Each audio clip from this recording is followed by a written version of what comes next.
Mars, what happened? The panel wasn't great. It wasn't a great time for This the. week, this week for the old heads has been really bad. I'm not gonna hold you. Low is included in that as well. Yep. Low's been having a bad week, bro. Really bad week. Ticket, chill, fluent. Did you hear what Ticket said? Did you hear what Ticket said? I heard. I didn't see everything. I heard it was Jamal is better than Penny Hardaway. Yep, Jamal's better than Penny Hardaway. Anthony Edwards better than Penny Hardaway. Jaylen Brown is better than Penny Anthony Hardaway. Edwards, Jaylen Brown. Yeah. Penny Hardaway wouldn't be a top 25 player today. What else did I hear? He's talking about prime Penny. Prime. Yes, Penny? Penny Hardaway. Yes. So, oh my God. Yeah, it was a bad time But today. Very bad time. But what was his reasonings? Why? Let me do my best Ticket impression. Let me just pull up some basketball reference real quick. Okay, Bear with me. Woo!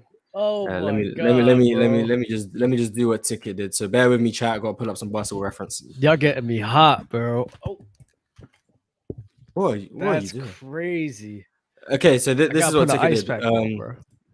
Jamal Murray, second year in the NBA, 16.7 points per game. That's right in line with what Penny Hardaway did his first year. Then his second year, 18.2, very similar to Penny Hardaway, who was averaging 20.9.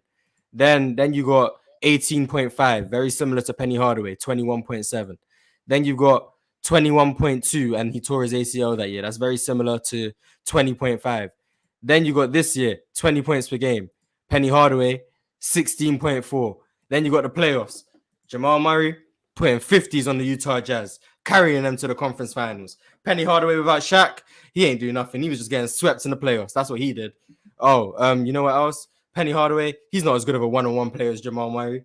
He's about the same as a passer. They're about the same level as a passer. What? So you got an old head capping for young cats right now. Are you kidding me? Are you for anyone who watched the panel, I think I did a pretty good representation of what was going on.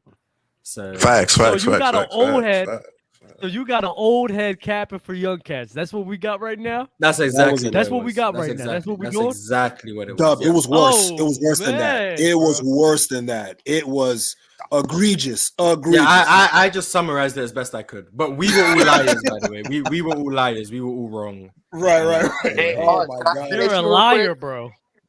You're a liar. What? What'd you say, Bob? Yeah.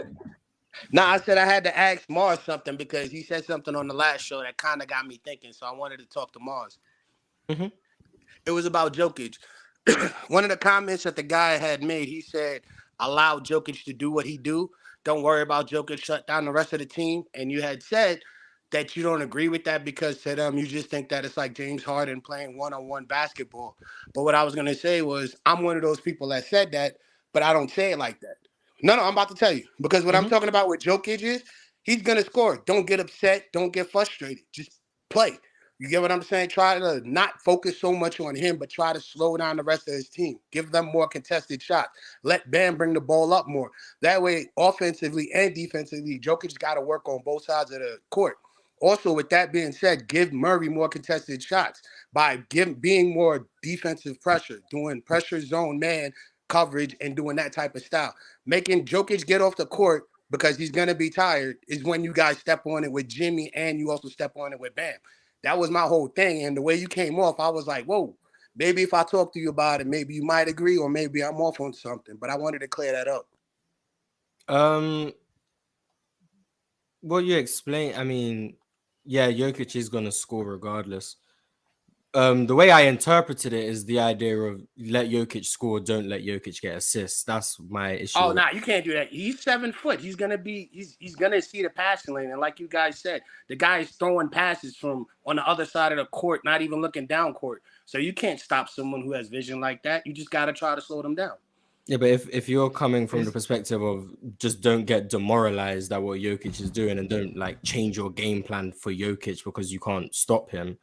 That makes more sense. I understand that more because it gets to a point where how do you game plan for a guy who has an answer to every game plan? You might as well Exactly. just game plan for other people. I understand that. I do understand that. I guess I misinterpreted it then. No, 'Cause if it's that's how okay you because meant this is what happens when you talk to casuals. Because my whole thing is the only way you can. Nah, let's be real. These just be coming in with these narratives, and they be getting y'all hot sometimes. Like, let's be real. The best way I say that you stop Jokic, let Bam do it.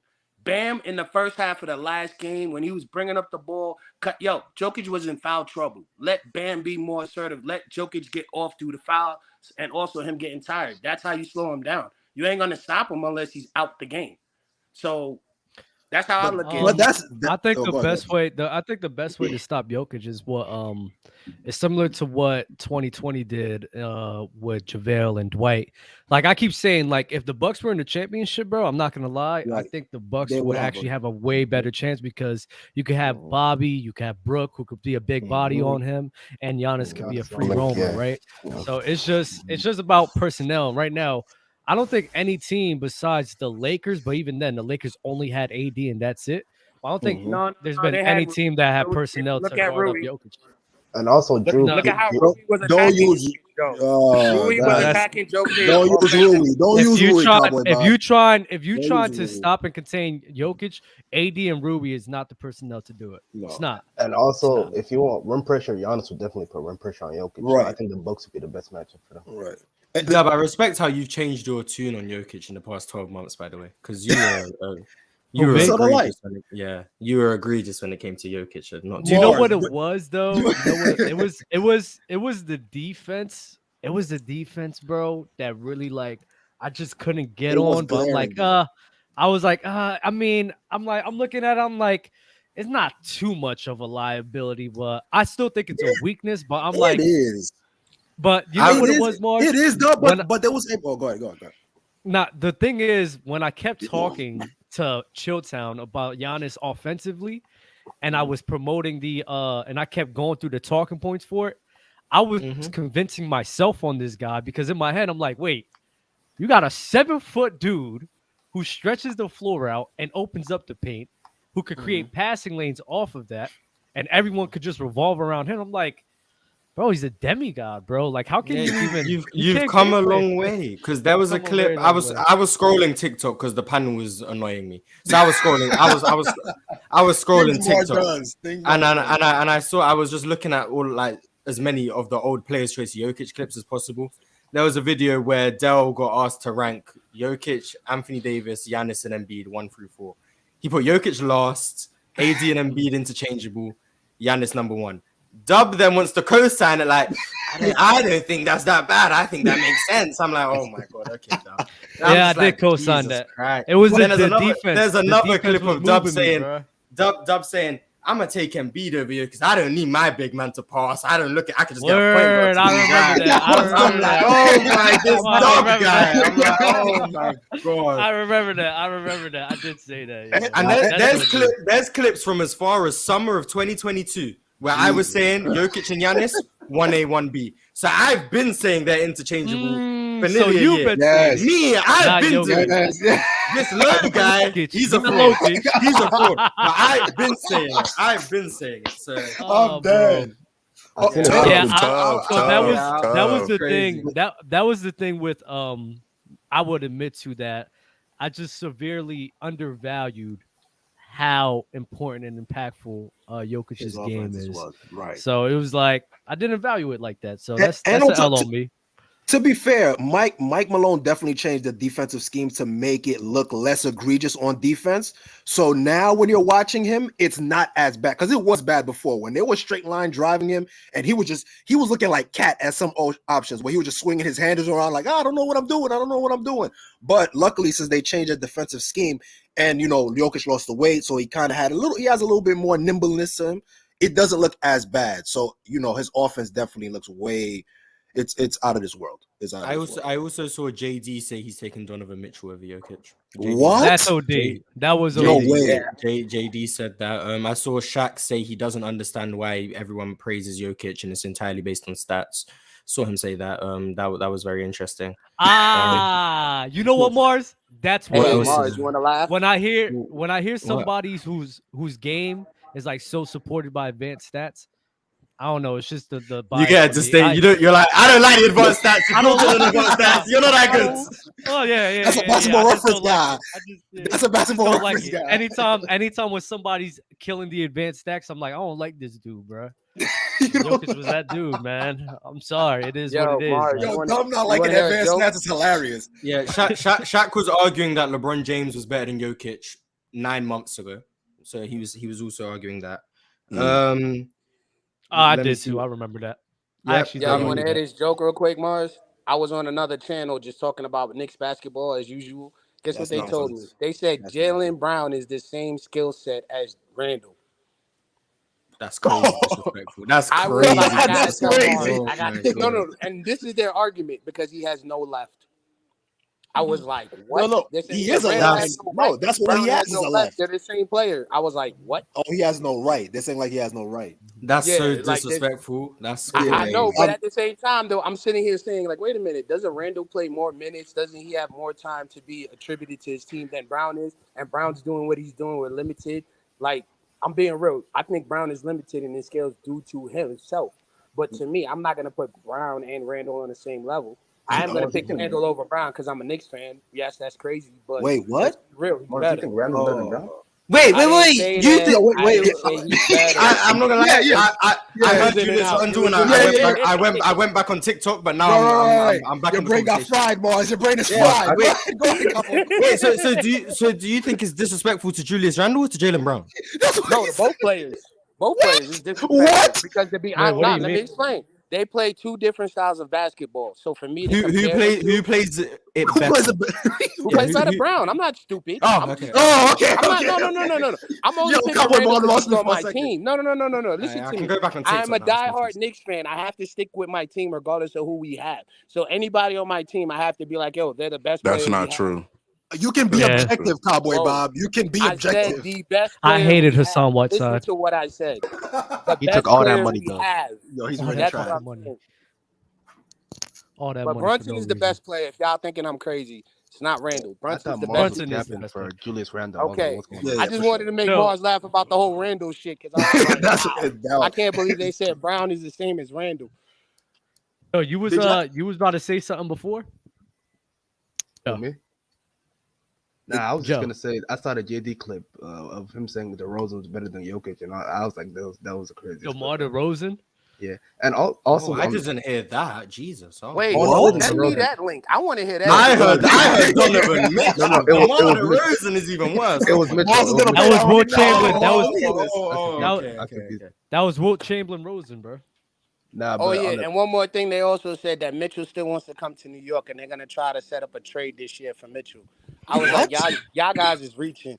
Yeah, they're saying in the reports in Cleveland that Mitchell still wants to be in New York because he had the best game all season and everything in New York all his times, the best scores, everything he loves about New York. So now the Cleveland fans are talking about they want to go ahead and send Mitchell on his way to the Knicks so they could get something back. But I'm like, we have nothing that could even equal Mitchell. So that's what I'm just telling y'all. It's crazy out here Julius as a Knicks Randle. fan, but yeah. That's gross, man. That's I'm sorry. gross, I'm not a fan of Randall, but his minutes I like. He stays on the court majority of the time, and you can't replace that. So for me, I need a journeyman, especially if we're He's talking about the He's a Knicks. games played merchant. Yep, Yes, hey, yes, you dog. call him whatever Minutes you played want, man, merchant, but he's my guy. I Yeah, gotta played take him. You know merchant. what I'm saying? But tonight, though, I hope you guys actually do what you gotta do. Miami, I wish y'all guys the best of luck. I hope y'all lose, even though y'all beat us. But like I said, I wish y'all the best of luck because of the Wow. fact is, Hating on your downfall. Miami got that. Miami got that. I'm gonna give it to them. I'm not knocking them. Miami I got told that. They're doing their thing. I hope they make it. I told Because everyone to I'm be either real- gonna after this series I'm either gonna drink in sorrow or drink in happiness. It's gonna be one or the other. Because to be honest with you, let's seriously look at Miami with the team that they have, being able to pull off what they pull off.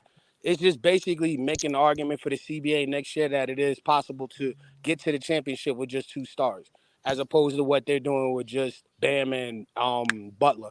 But to me, it's like I'm impressed because that goes on to good coaching, that goes on to good play, that goes to good chemistry. And a lot of teams don't have that. They just have superstars. And Miami is a rare team that's working. And I hope it works for you guys.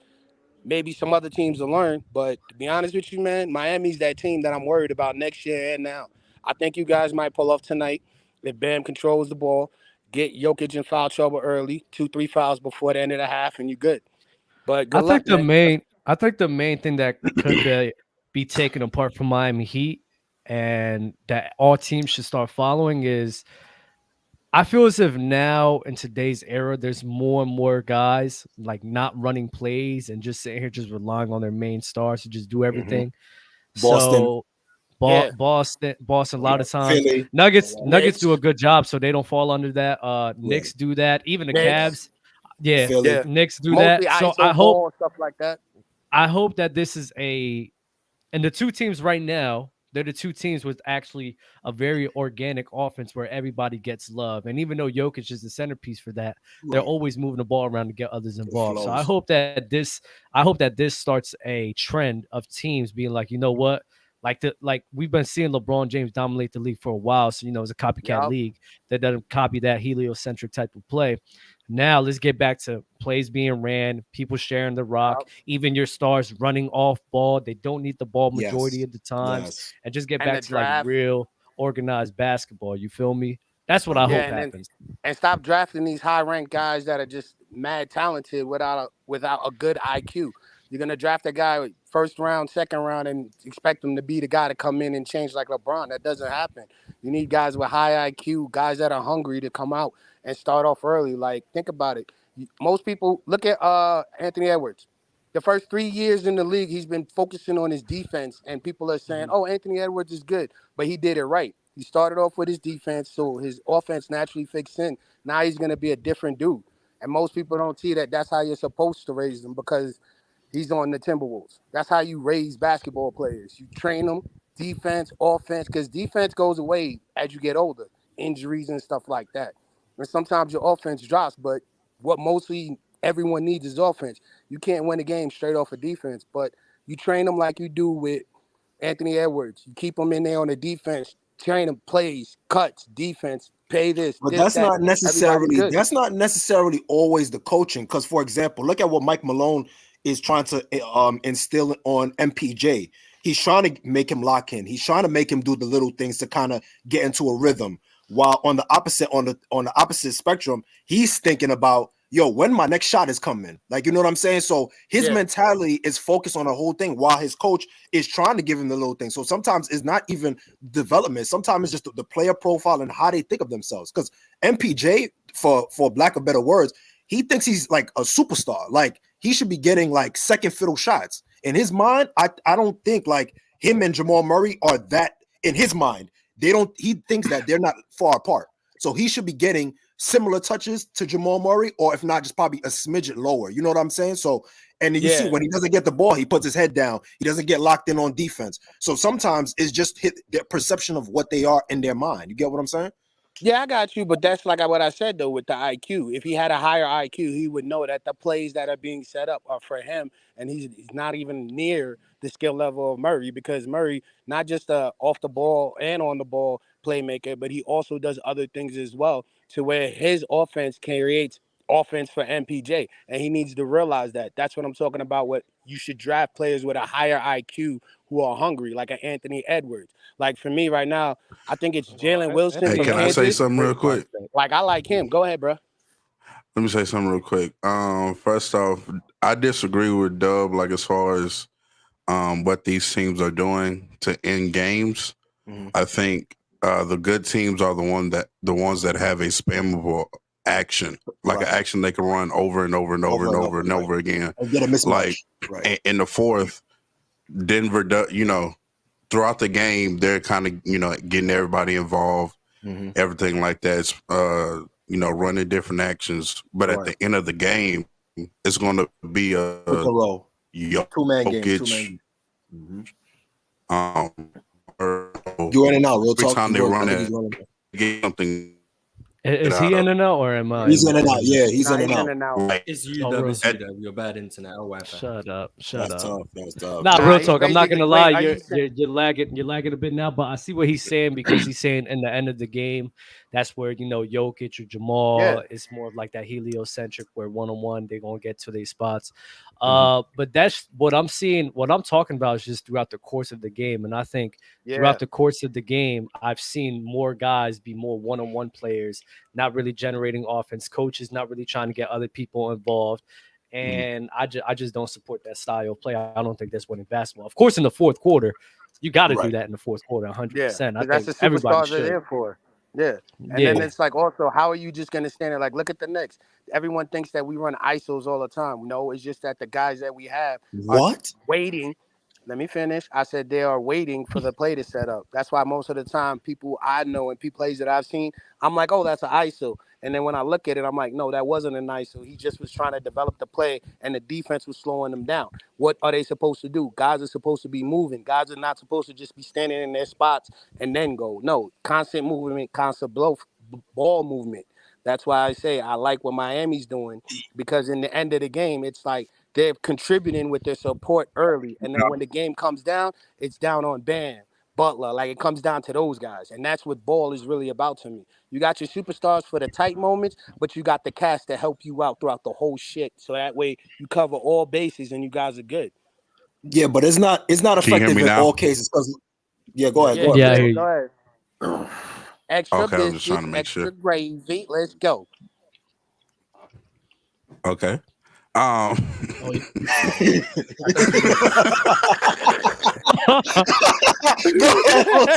What happened? I'm so lost. Nah, but Go ahead, bro.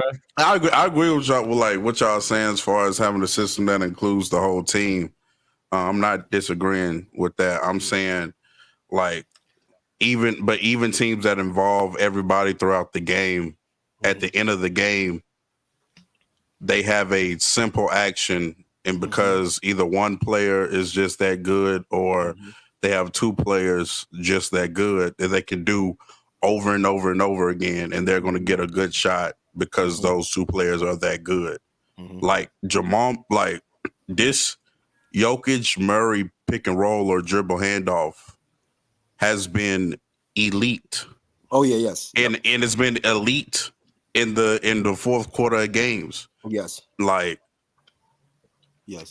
that's what wins you games. Like teams The most can make basic, up how yeah. to score. Like teams can make up how to score like from quarters 1 through 3, but having two players that have been that good, like that's what wins you championships. That's I like agree. at the end of the day, like Shaq and Kobe were that good to where they were. You can run a Shaq Kobe pick and roll or whatever the case, and they were going to win. You couldn't stop it. It was just unstoppable. Yeah, I agree go with ahead. that. I'm just I guess we're all agreeing here, honestly. So I agree with what you're saying. It's just I get tired of watching basketball sometimes throughout the regular season, and a lot of times it's like throughout the course of the game. It's just heavy isolation on top of the key. 100%. Just some pick and rolls with the ball handler. It's like with it's you, not bro. really a lot of player movement outside of that. And I'm getting tired of watching basketball like that in the regular season because I don't think that's how you should be playing basketball throughout the whole straight course of the game. ISOs with 'Cause to be- Harden and stuff.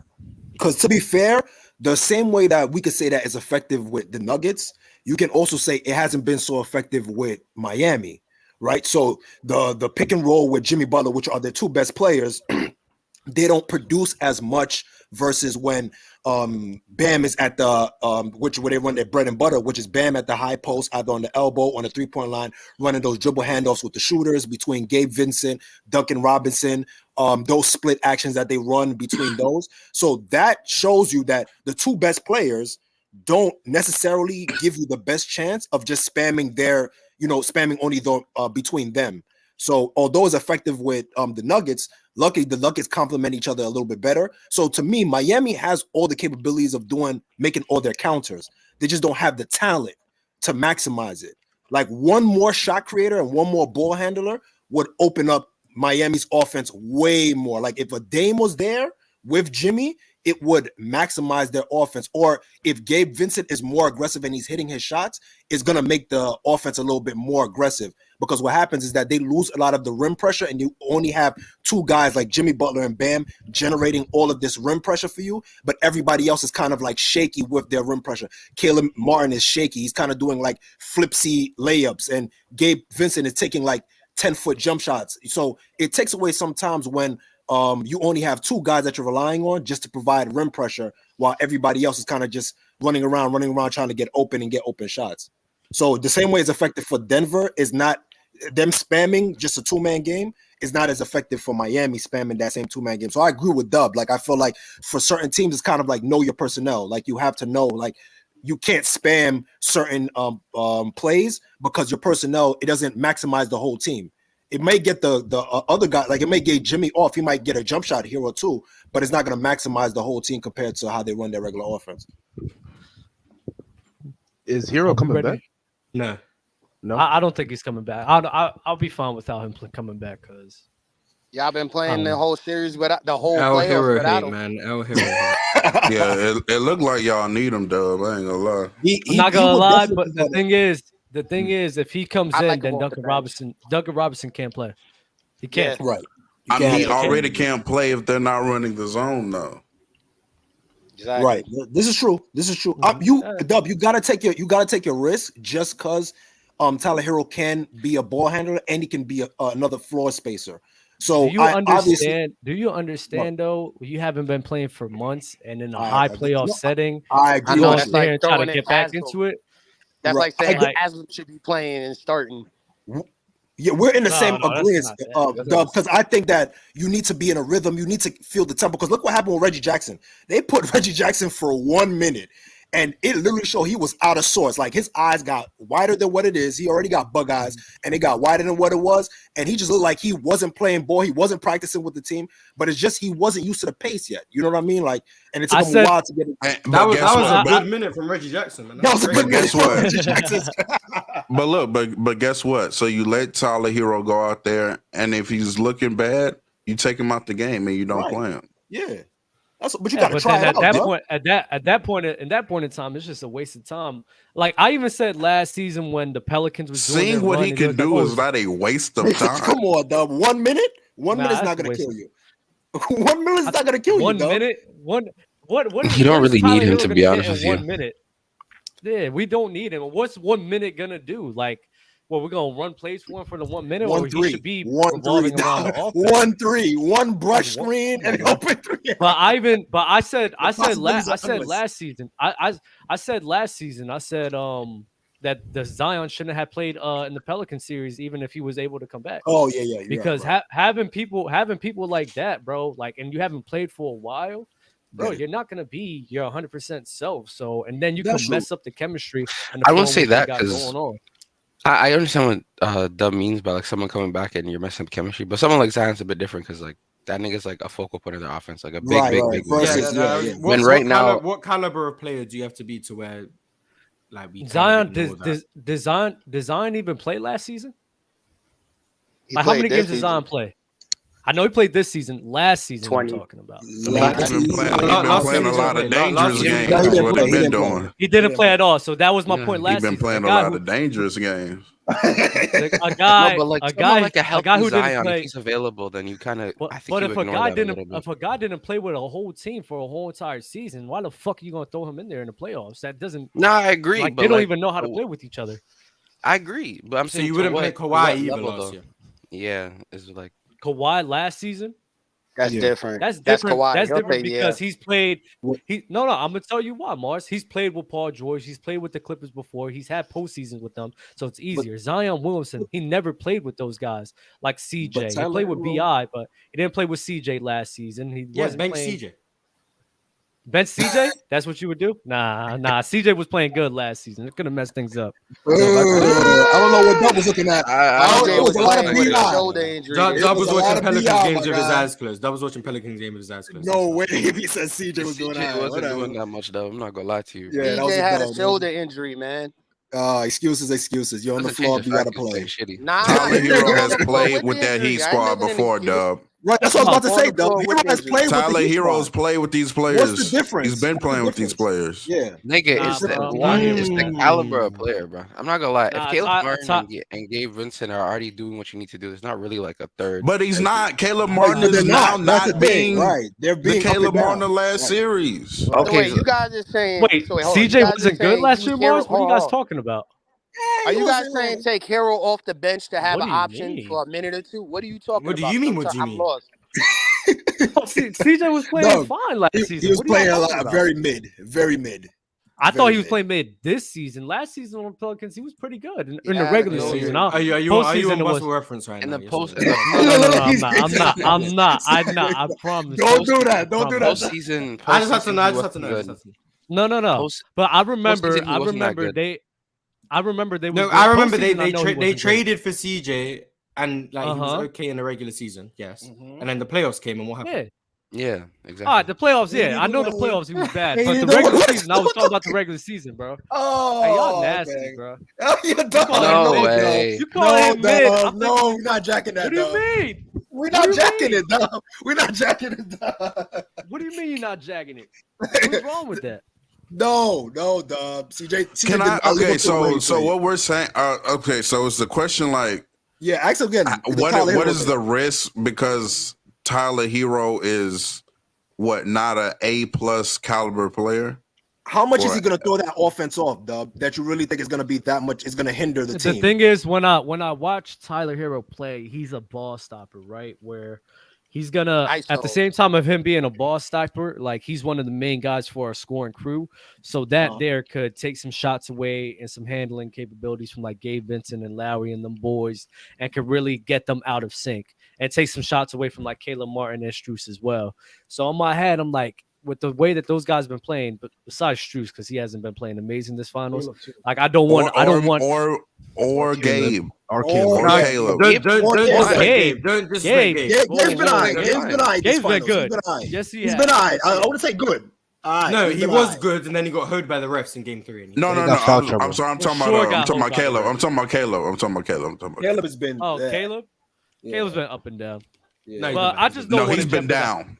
He's I just not don't been wanna- good. Your twin I ain't just, want, hooping no more. I just don't want to jeopardize anything, but honestly, it don't really matter. If they want to throw You're him out there, losing. go ahead. Throw him out there. It doesn't change Shut up, anything for me. Mars.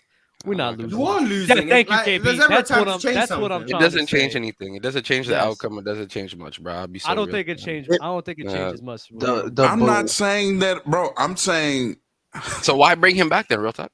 If it's not going to change. I'm saying we don't know because You don't know. theoretically, no. Okay. You don't know. We don't. You don't know what he's Look, bro. At the same time, is Tyler Hero like a B+ caliber player? B, maybe. I'll say C+. He's still one of their better players as far as that specific team. So Miami isn't taking that much of a risk.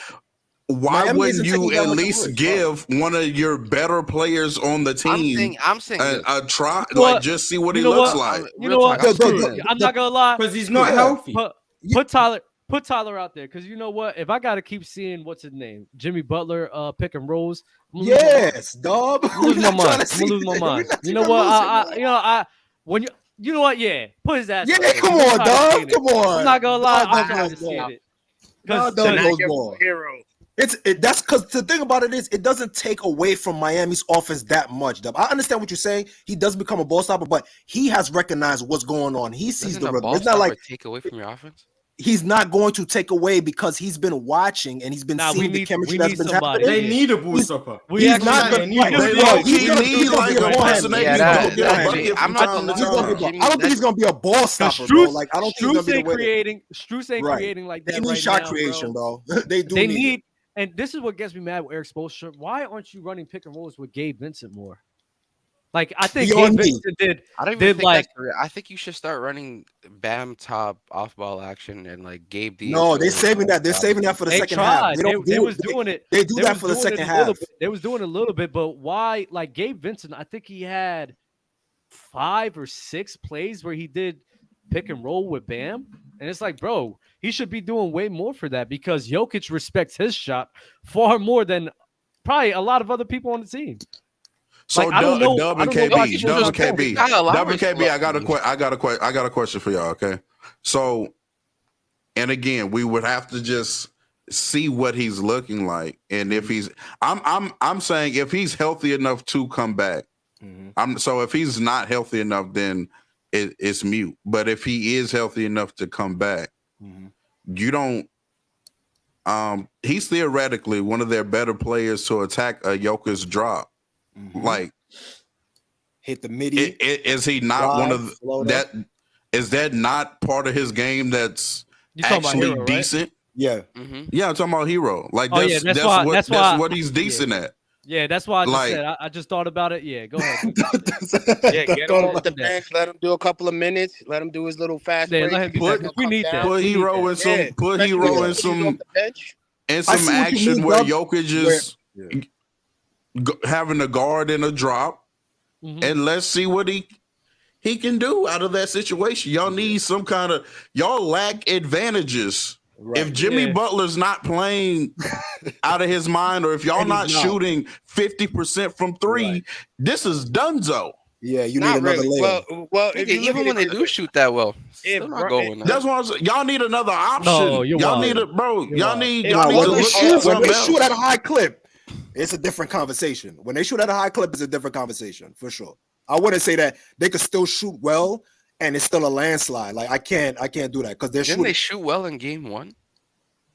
No, was it a landslide? No, I don't think so. I think the only game they shot well was the game only landslide was what? Game 3, right? The fourth quarter. Wait, game one as a team, I swear they shot better. Game 2 was dumb because better than the Nuggets doesn't mean they shot well. That means they shot better than the Nuggets. That's they two different better percentage. Or shot 30. If both teams, if one team shoots 25 and one team shoots 27, you shot better. You didn't shoot well. Yeah, right, right. You just I don't know what they actually shot. I'm just making up numbers. I know what you mean. I'm gonna check though. A second. Nuggets. I know for a fact Miami shot 33% in that first game, and the first quarter did. The fourth quarter did tons of carrying because of the Hayward. Okay. I knew they shot better than the Nuggets, but they still shot more. I know they shot well. Towards the end, they started getting free looks at the game. Yeah. I think they shot game 2. They shot well. Game 2, they barely won though. That's the thing. Game 2, we didn't shoot well. We shot freaking insane.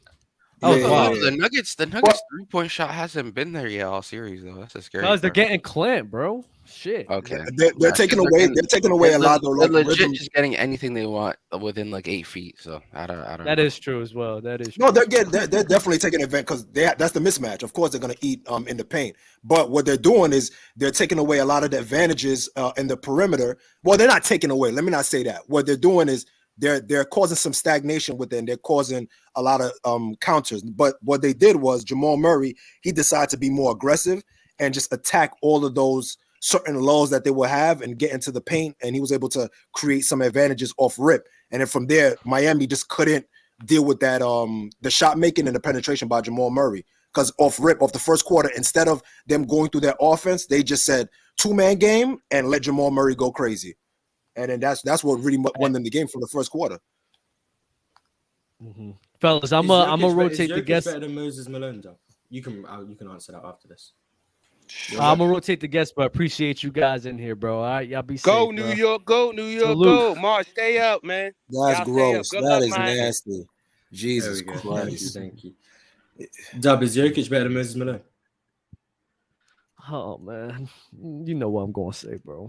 Yeah, my error taxing is doing relative to error. What happened. I heard. Go relative, though. Go relative. Because error tax, I got Jokic. Yo, real talk. Relative to error. Was I heard today that Jamal Murray's better than Penny Hardaway, man. So that's what Streets is saying, that bro. It's crazy. Egregious. I mean, they didn't hear it from me, so I don't. Did you watch Penny Hardaway? Was you around? Was you around watching Penny Hardaway? No, I wasn't alive. Well, the guy who said Jamal Murray is better than Penny Hardaway was around, so he saw it. So bro, I'm telling you, we're in the state of Florida. You can't watch those local games, dog. But these niggas are. He was around. He saw it. He was there. He was watching. We weren't. So someone in chat, and he plays basketball.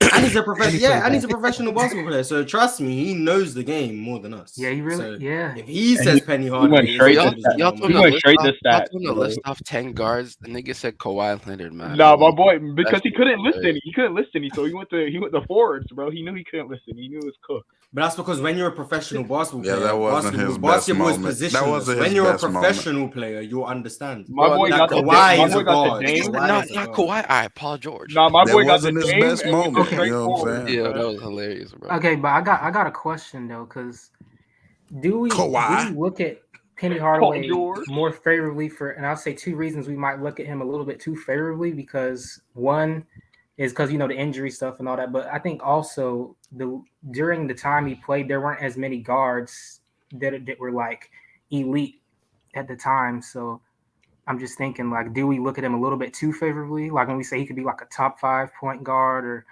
like in like, I don't know, some people might say he could have been top 10 or whatever. Is that because there was no comp at the guard position?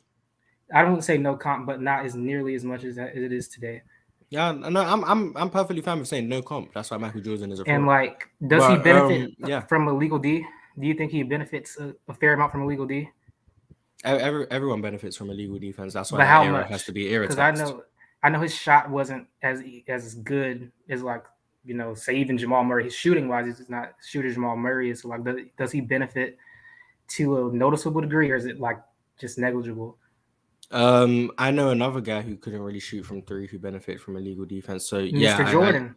I do think yes, that era. I mean, once you start era taxing, they start to look a lot more fraudulent. And I mean, I have MJ in my profile pic just because I'm lazy and haven't updated since years ago. So, oh no, I'm not. I'm not just speaking on Jordan because he's your profile picture. I don't care. I just don't like that. Every time we have to have the uncomfortable conversation about LeBron James, everyone's willing to have the conversation, but then it turns into Michael Jordan, and all of a sudden it's crickets. I'm very interested in why that's. Hey, Mars, did y'all see the nasty, bro? Like, this is the thing, bro. This is what gets nasty, and I'm not even a LeBron guy. Anybody that knows me knows I'm not like a LeBron guy like that for real. But they call all his fans sensitive. Right? Oh, you can't say anything about LeBron, and people just they respond to every little thing. Meanwhile, okay, Scottie Pippen says the dumb thing that he said, right? No, not that dumb. Not that dumb. If you no. It's very smart. But look, Scottie Pippen says that Stephen A. on his like podcast show on YouTube now, like, attack Scottie's whole career because he made one comment. They are emotional. They're emotional. I mean, we've seen that even before that. You see what Isaiah Thomas does nasty, on Twitter, bro. You see what Isaiah Thomas does on Twitter, asking a grown man for apology. He brought up they're all emotional. That man's child. I mean, not child. His I ex-wife. told. What did we talk about? That's nasty, bro. What did we? Real talk. That real is talk. disgusting. But real talk. What did we talk about? And I think we said it on Open Gym. These old heads. What happened was, coming up, these guys were just such out of this world figures. They put them on such a high pedestal where they're their icons, that when you try to say something bad about their heroes, they're going to sit here and respond in that manner, because that's my Superman. It's Michael Jordan. It's Magic Johnson. It's Larry Bird. It's Kareem Abdul-Jabbar. So they're not trying to hear you talk crap about them at all. And like, here's a perfect example. They're very emotional. You know how they criticize certain centers for like taking too many jumpers, right? I'm sorry.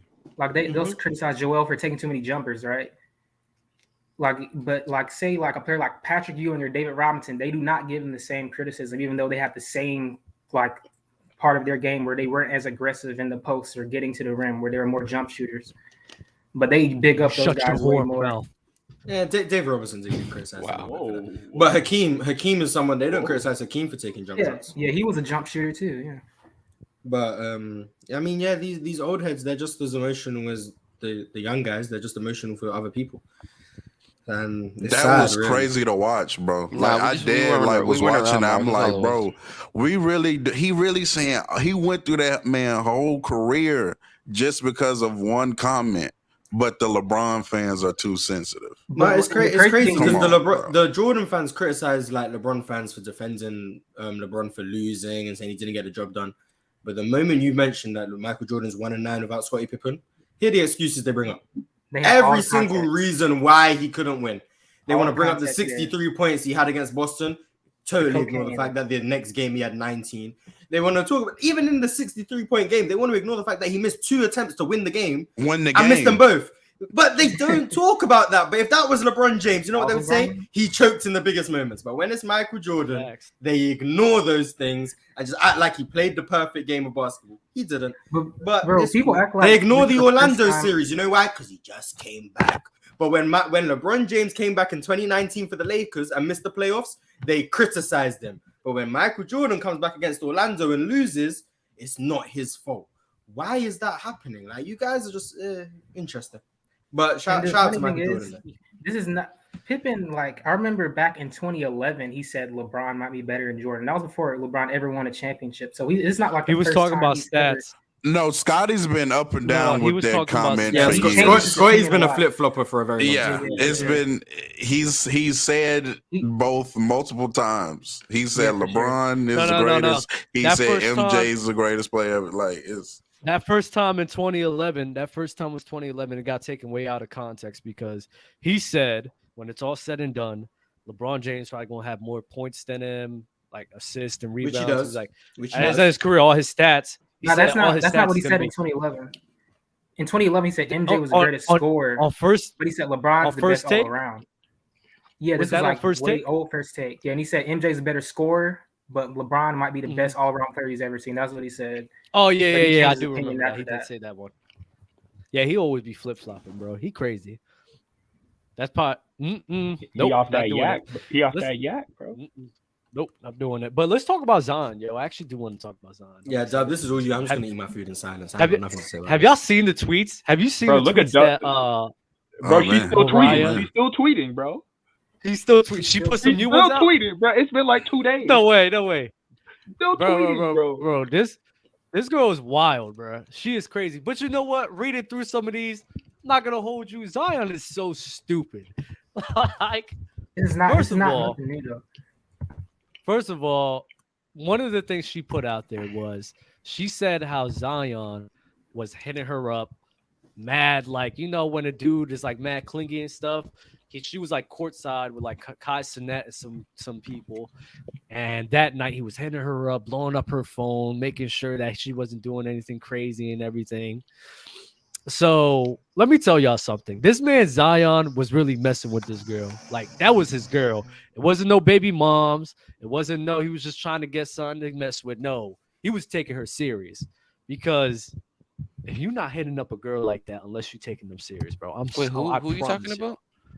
Zion, bro. Oh, yeah, no, but what girl? What girl? Moriah Mills. She's a porn star. He wasn't taking it serious. I don't think he was taking it serious. Hey, I'm telling you. I'm telling you. No, I'm telling you, bro. I seen the live tweets and the screenshots. It dead looks like he was selling her like a fake dream, like literally. No, bro. Did you see the ones? Did you see the ones from today?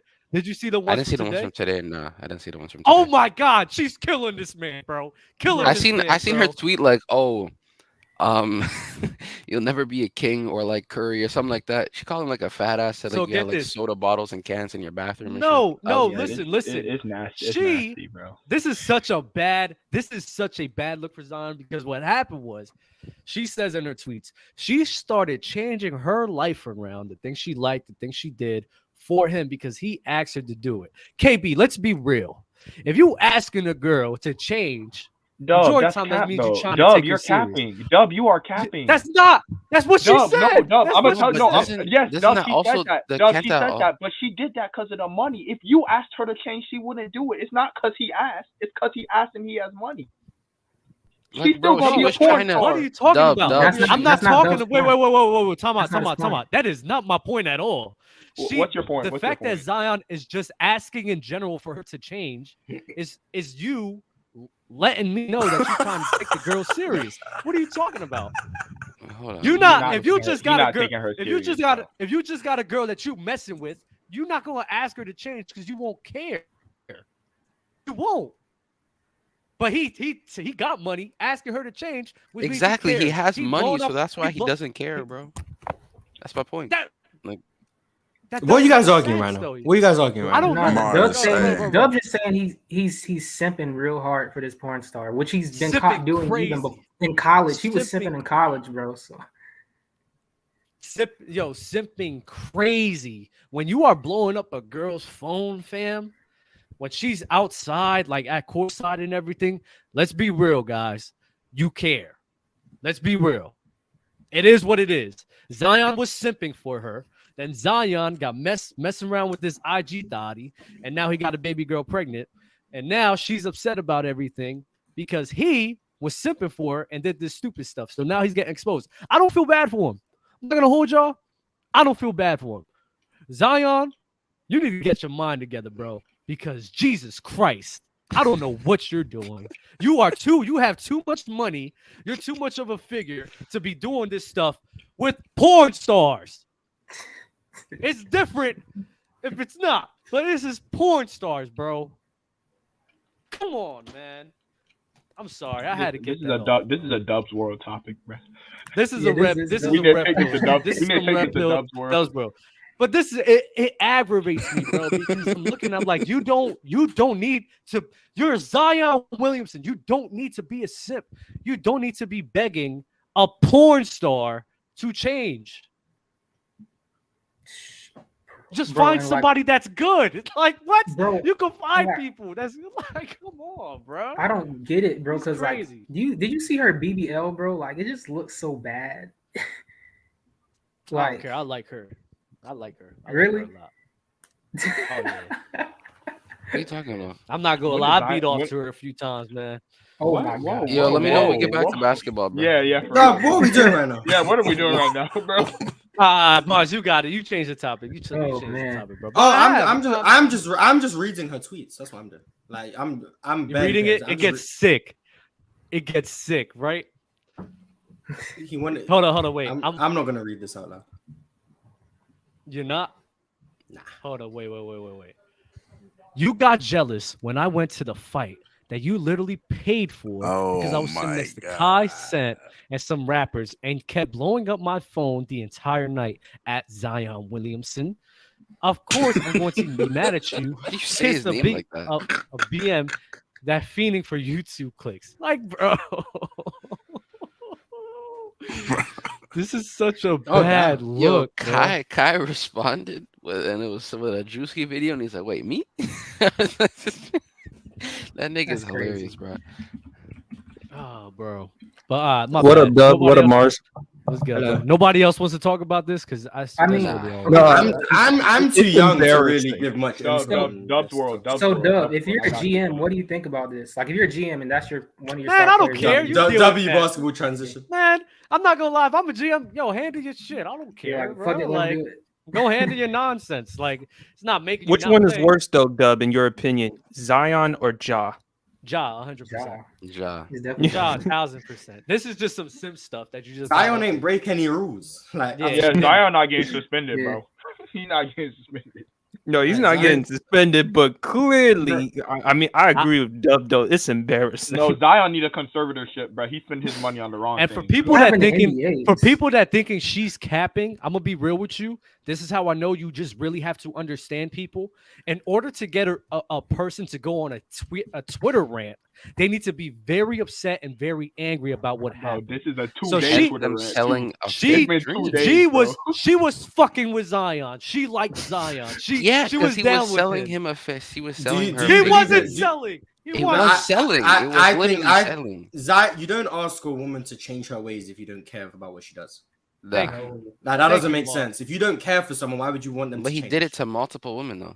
This is what I'm saying. There's another woman that he was with. You do know you that, said right? what? Sorry. You can care about multiple people at multiple times.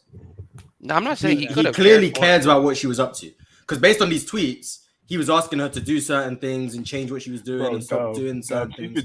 That's because he I don't know. To me, it sounded like he had a type. Okay. And I feel for her. And I feel for her. You know why? For 3 days, I think Dub, you're just simping for this lady. I'm not I feel for her for a little bit because the thing is that she did try to go out her way to do what he asked for, and she still got cheated on. So she said he's fatter than the clause in his contract. So that's why I feel Mars, for her. keep That's why I scrolling, the feel tweets for her get for a worse, bit bro. because it's like You you see did like a everything he asked soda for, cans and stuff and like you that. still got cheated on. Oh I'm yeah, like, that he has bro, soda that's cans crazy. in his bathroom. That's why he's fat. The one where he said he'll Then never she's be the going king or nonstop Stephen on Curry. Twitter, That dog. shit was Bro, hilarious. it's been 3 days. She been She is for like 3 hilarious. days, bro. Apparently, he's not very good in bed. For anyone who's interested. Damn. Well, that's what they all Well, say. that's what everybody says that. So you gotta take that with a grain of salt. Literally every girl says that, which is wild. Yeah, once you break up, they always say that. Yo, what is this? What happened to Open Gym, bro? No, we in Dub's world right now. And this is during the NBA finals when we're talking about this. This is crazy. Mike Malone is pissed, I know. man. We care about stupid stuff. Yeah, we gotta talk about I'll Udonis down Haslem, man.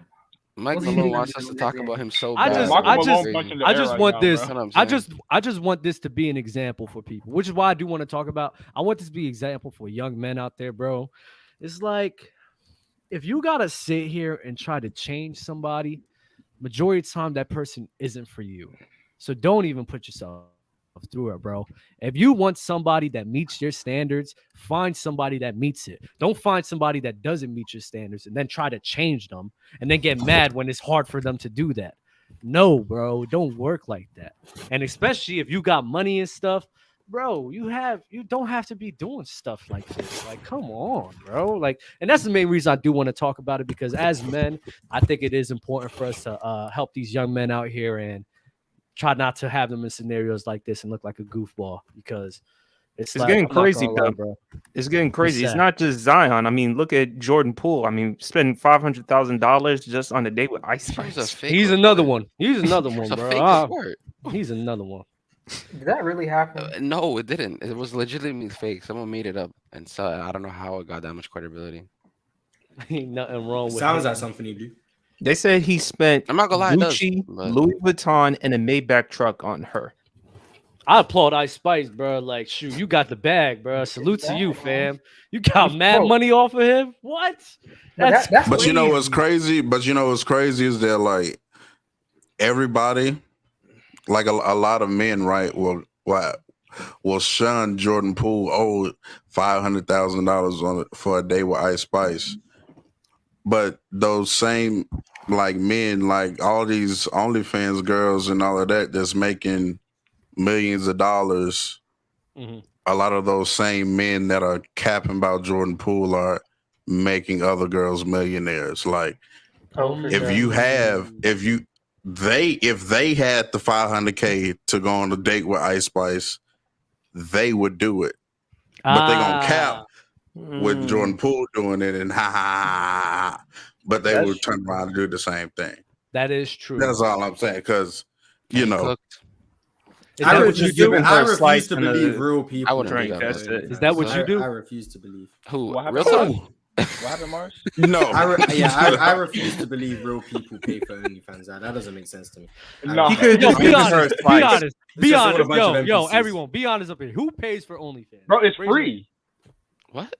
If you go on Reddit There's or no Discord, reason Reddit, to. it's free. Nobody. I refuse to believe Yeah, anyone. There's no I- way I- you live your life and I know- that's coming I out. know somebody who monthly in does. some Paying for that is Like- crazy, bro. I'm not Like I paying for know a that, few bro. people who do in real life, so I mean, I don't get that. Have we bro. lost I used to shame? work with- Have you we friends with lost them or shame do in you our know them? society? Yeah, I used to work with have, him. Like, he used to baby, tell we me have. about There's no OnlyFans, shame no premium more. snaps. There's no and more all that. shame, bro. Premium. His coworkers is different. Wait, they got premium. Have, Oh, so it's no, like no. YouTube Have y'all heard memberships? about the new thing they're coming out with? I didn't even know that was a thing. The How do you AI have a premium Snapchat snap? girlfriend thing, bro. Nah, Like, you just that pay is and they'll crazy. give you AI, the snap AI username. girlfriend thing, bro. People actually subbing to that. No, that is crazy. I seen that. That was Yeah, crazy. It just seems to me, insane. Dub, there's no Shout out to standards. Big Ox Bob. Shout out to Big Ox Bob. Oh yeah, the standards are messed up in this world, bro. I tell people that all the time. No And it's way. just getting worse and Yo, worse over Bob is time. crazy. What Bob say? Nigga I said, won't lie. I won't lie. I subscribe to 3 OnlyFans. Hey, shout out. Oh, you want Yeah. I won't lie. I've subscribed to 3 OnlyFans accounts. God damn. We need to know which ones. They better be worth it. It better not be some regular like a bundle or schmegulars. something, right? Like 3 It better not be regular schmegulars. I mean, it better be some top tier P. If it's over $10, bro, you waste. That thing better be gushing. I'm talking If it's about. any, yo, you shouldn't be paying regardless, bro. If I'm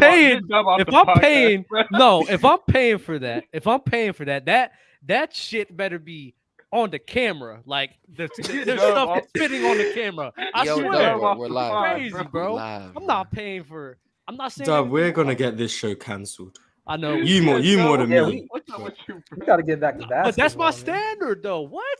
I can't set a standard. Mars, that's the What is thing. your standard for the Miami? Is that you shouldn't be paying, period. Denver should win game 4. Don't justify what's you your know what I'm standard for your saying. team tonight, bro? You just trying to justify why you throwing away. Dub, I got a question for you. Should be paying for it, period. What's up? Okay, so Gabe, Vincent, Strus, Martin, whatever. What do you see them doing after this year? Do you see them like continually getting better? Do you think this is like a 1 year wonder, one hit wonder, or they can really make their name in the league? I don't know if they can make it on a different team. Maybe they stay. Caleb Martin, I think he could be portable on different teams. Gabe Vincent, I'm not sure because I seen Kendrick Nunn, but even then, Kendrick Nunn didn't get PT like that on the Lakers. But I seen Kendrick run and how he played with Miami. I'm not sure if Gabe can replicate that as well. Caleb, I think he could be portable for other teams. Strus, nah, if he's on a different team, he's out. He's out the league in a little bit. Not even gonna lie, bro. So they're Miami Heat merchants. They're air expulsion merchants. merchants. I got Denver winning tonight. I think it's more of their defense or their offense that gets boosted by Spoelstra. Strus's offense for sure. Caleb, I think as long as Spoelstra stops trying to run him with like pick and rolls, like that's not his game. Caleb Martin, I don't think you're gonna see too much like fluctuating with his offense. Gabe Vincent, I'm really basing a lot of what I've seen with Kendrick Nunn on my assessment of Vincent. I'm not sure how Gabe Vincent's game can travel on a different team. It depends. So that one's like I don't know. I don't know with Gabe, but those you haven't been paying attention to Kendrick Nunn in Washington? Mars. I'm not gonna lie, I haven't watched him in Washington. How's he been in Washington, Mars? Have you watched him? I watched one game. One game? I haven't paid attention to that. He played good in that one game I watched. I can't remember who they played. He played good. I think it was like the first game he got traded or the second. It might have been. But yo, Kendrick Nunn was like, LeBron Kendrick Nunn was balling, bro. Kendrick Nunn was balling on Miami, bro. Oh yeah, but then he got the bone bruise and then he missed a year and then he's working his way back. So he played better in Washington. Yeah.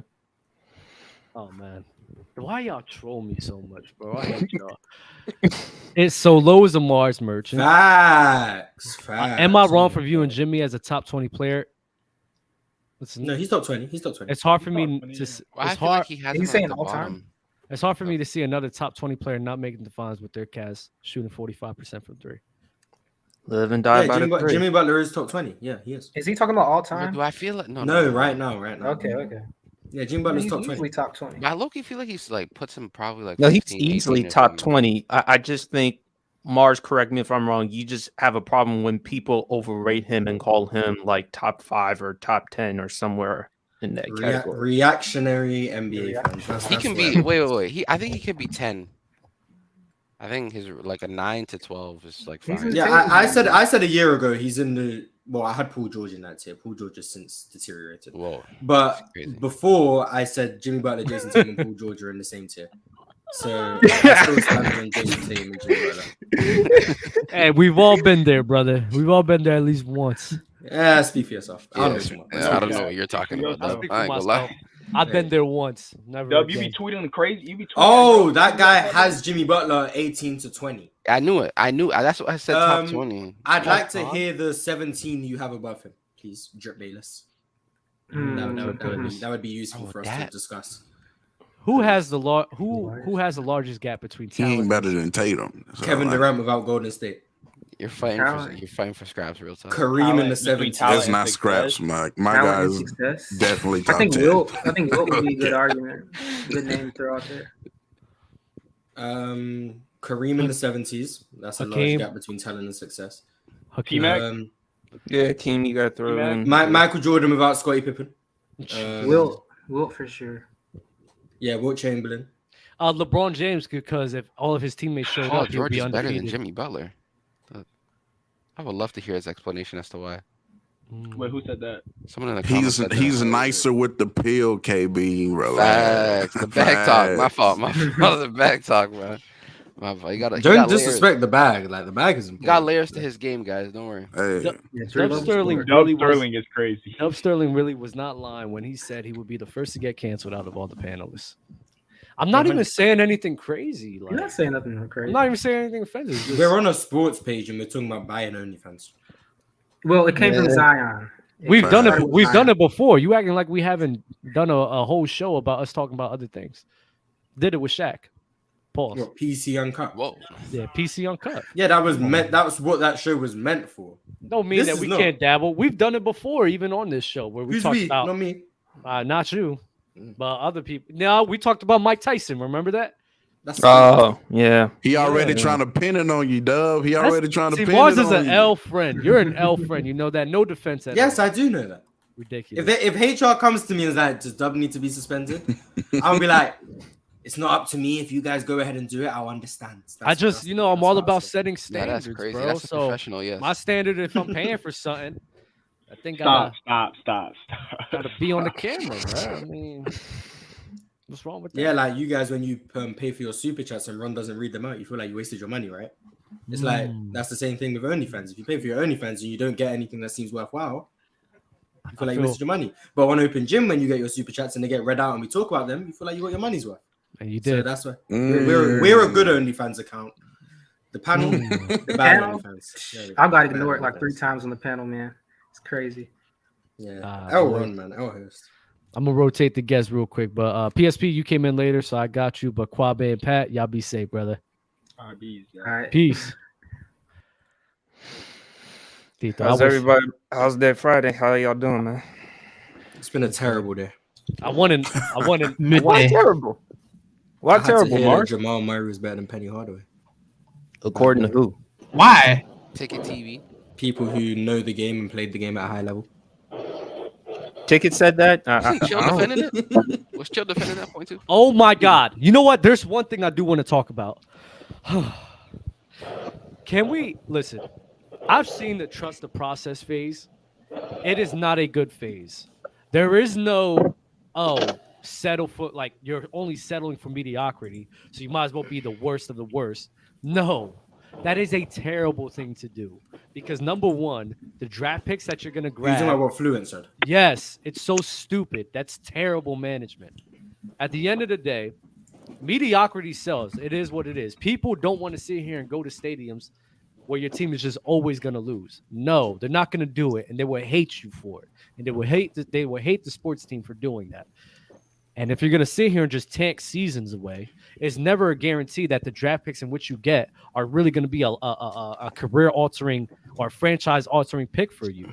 So no, build a team, build a mediocre team, build a top 10 team. It's better for you. It's for your resume, and it's better for the league and the fans and the city in general, because nobody wants to be a loser, and nobody wants to be one of the worst teams in the league and repping somebody like that. So don't ever think that's a good idea. Oh, boy, if you're not competing for a chip, you might as well get rid of everything. No, that's the stupidest thing.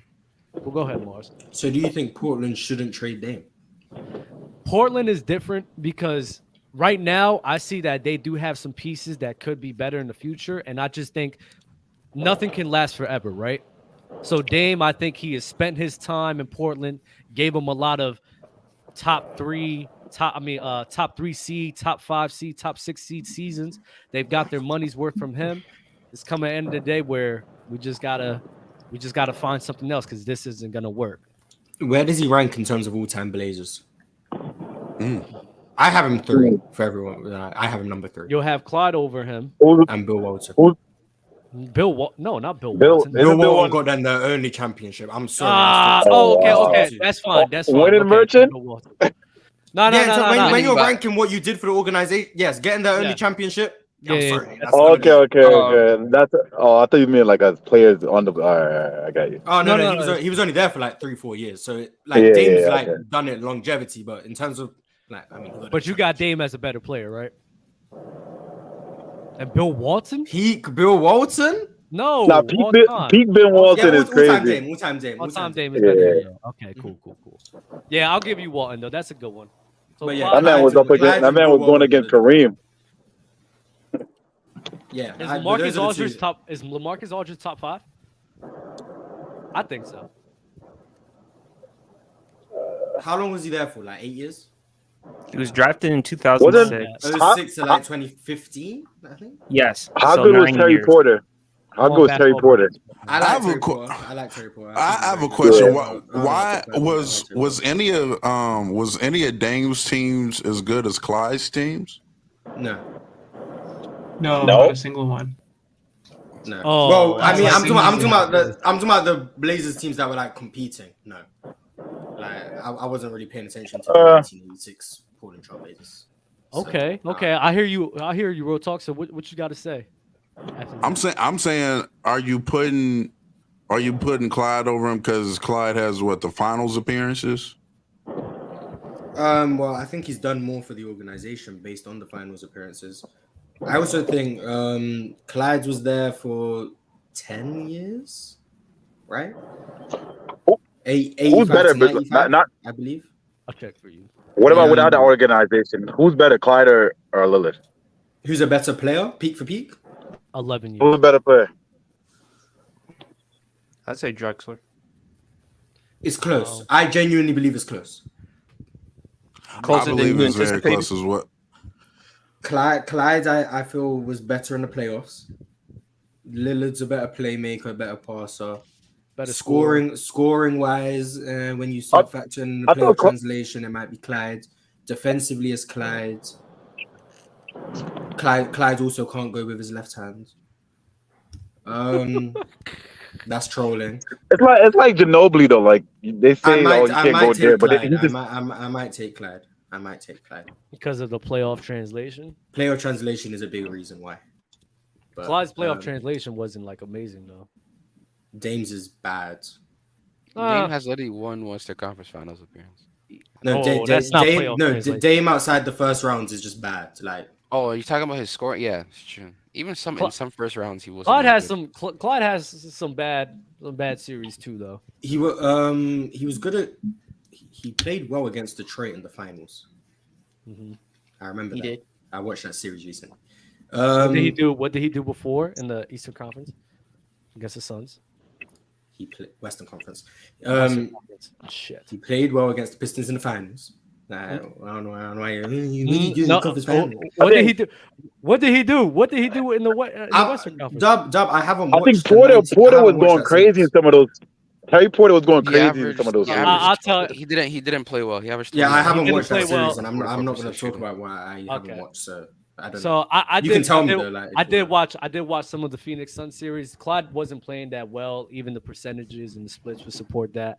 And when I do. Again, I didn't watch these, but when I do check the numbers for all the other postseasons, I mean, the series that he didn't play well in. He was the third leading scorer in the Dallas Mavericks and the Spurs series, and his shooting splits was terrible.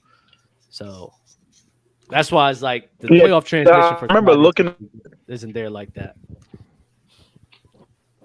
I guess I might go looking up stats and I'm like, why is Terry Porter? I'm not necessarily. Terry Porter was like leading the score. Oh, you like him, bro? Terry Porter was nice. Like, he's someone like when I go back and watch those Portland Trailblazers team, him and Jerome Kersey, both very good players. Who like no one really talks about them because I don't think they ever made like all NBA teams or anything. But they were very good, like very very good players. So that Portland team was very good. Rick Adelman's an all-time great coach in my opinion. So it's not just Clyde. It's not like Clyde was just carrying this team to the finals. And I'm actually gonna go try and watch. I know I said I was gonna watch the 05 New Jersey Nets, and I didn't.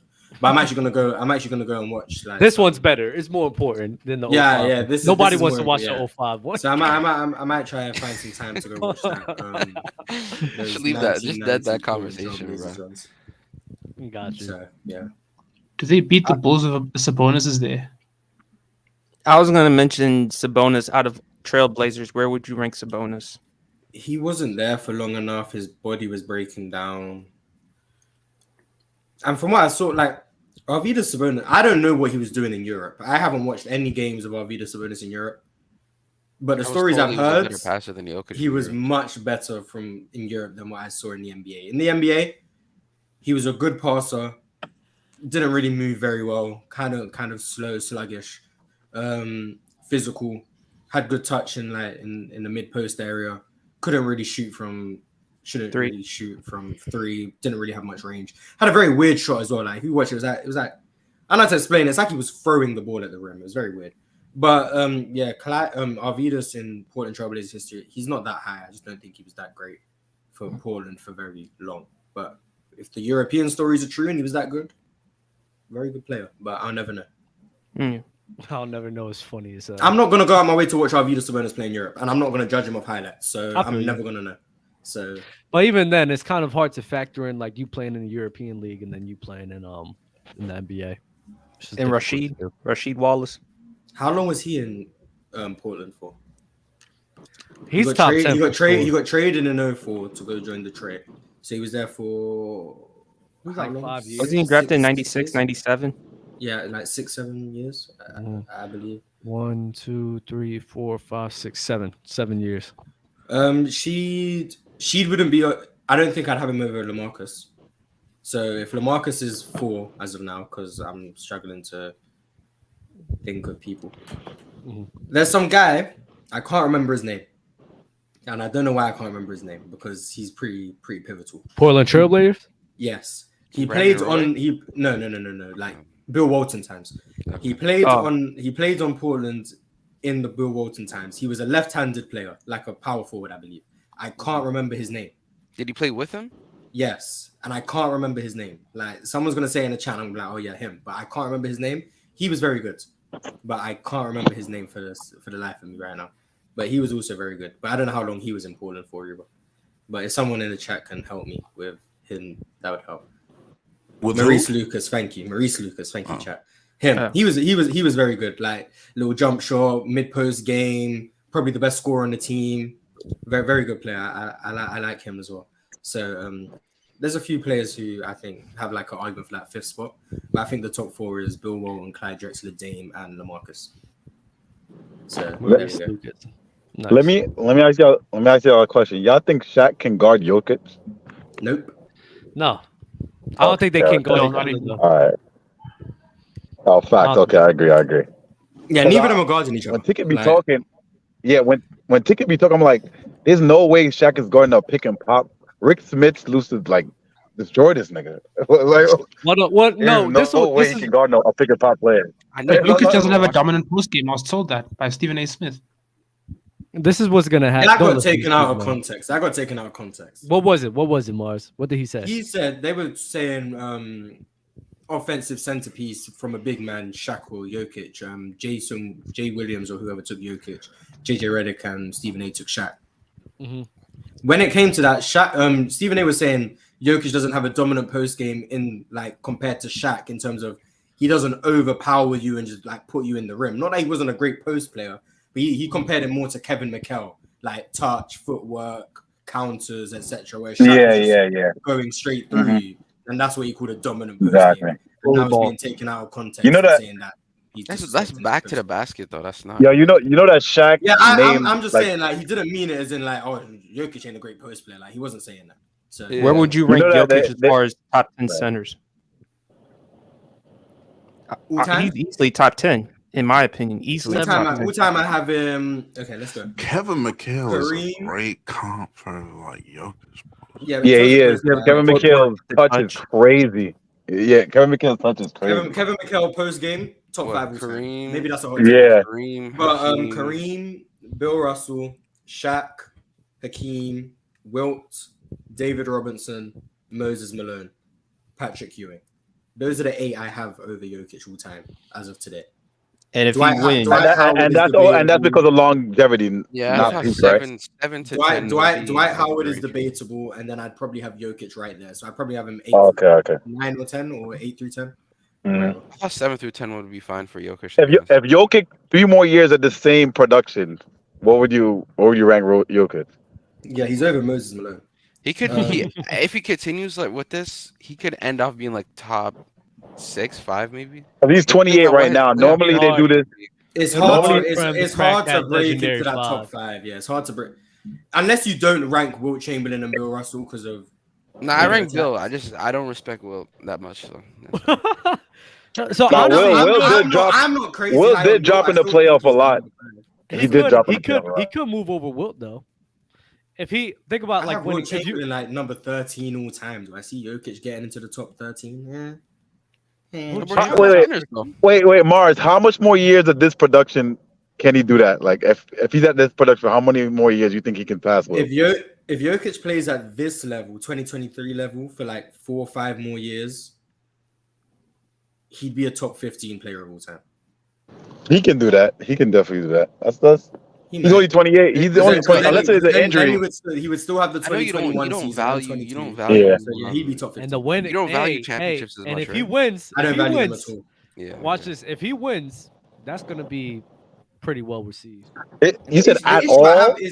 Yeah, they don't factor in at all when I rank. Oh, that's crazy. I don't think you should say at all. The game is about winning. For me, Jokic has done nothing to prove anything I doubted about him wrong in this postseason. Not one thing. My doubts about him were his ability to defend in space and defend against these elite shooting guards. And all he's done in this postseason is go up against teams who don't have that. And that's why he's winning. If he did this in 2022 and didn't have to face Golden State, he probably would have made the finals in 2022. But he just went up against a team that was a bad matchup for him, with or without Jamal Murray. He had nobody with him, bro. He had two other best players. You're missing the point. You're missing the point. The fact that Jokic can't defend these guards who can shoot from deep and can't defend the high pick and roll to a high level would get exploited against. If he played Golden State this year, they would have exploited him defensively. The fact that he's had I agree. That's the reason he's winning, and that's why everyone's changing their minds. I haven't changed my minds on him. No, what I'm saying against anyone who's unfavorable. No, what I'm saying, Mars, is everybody has a mostly everybody has a weakness, right?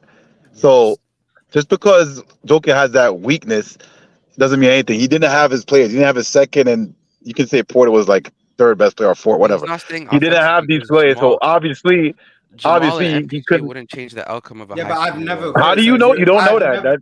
You don't know that. Okay, what I've is never Jamal criticized doing on the high offense in the playoffs. I've never criticized. No, I'm not. I don't think we are neither. But he's saying defensively though they would change something. What would Jamal and MPJ change? I never said anything about defensively. I said they would have went further. What would that change? No, but I'm saying how would they go further? Go ahead. Last year, how would they go further? Because I think Jamal Murray changes the series just like he did this year. Explain. That's what I'm telling you. What I'm telling you right now, Mars, is if Jamal Murray wasn't on this team, they would not be in the finals. It's that simple. That doesn't help. That doesn't. Last year, you asked me how did he change? You just asked me how did he change the series? Bro, it's easy. I said last year, if Jamal Murray was there, how did they win that series? I think Jamal Murray would have went off. How? You're not saying like you're just saying stuff, but you're not saying. You're saying a statement, but you're not explaining it. How? How would you win off? His shooting, his ball handling, everything. Him and talking. Who is this guy? Who's talking? What's your name? John. Don't kick him. John. No. I just need to know because there's 2 blank avatars. I don't want to call the wrong name. I don't know who. John. Yeah, John. You don't know what you're talking about, my friend. Okay, so Jamal Murray wouldn't help him. That's not what I said. So what exactly are you saying? Explain how. Okay. Okay, go ahead. Open your ears. Don't listen to respond to what I'm saying. Just listen. All right, go ahead. Jokic's deficiencies is defending the high pick and roll in space. Okay. The Golden State Warriors are one of the best teams when it comes to the high pick and roll. Jamal Murray being there in that series last year wouldn't hide the fact that Jokic is egregious at defending that action. The reason Denver lost that series last year was because their defense was terrible in that series.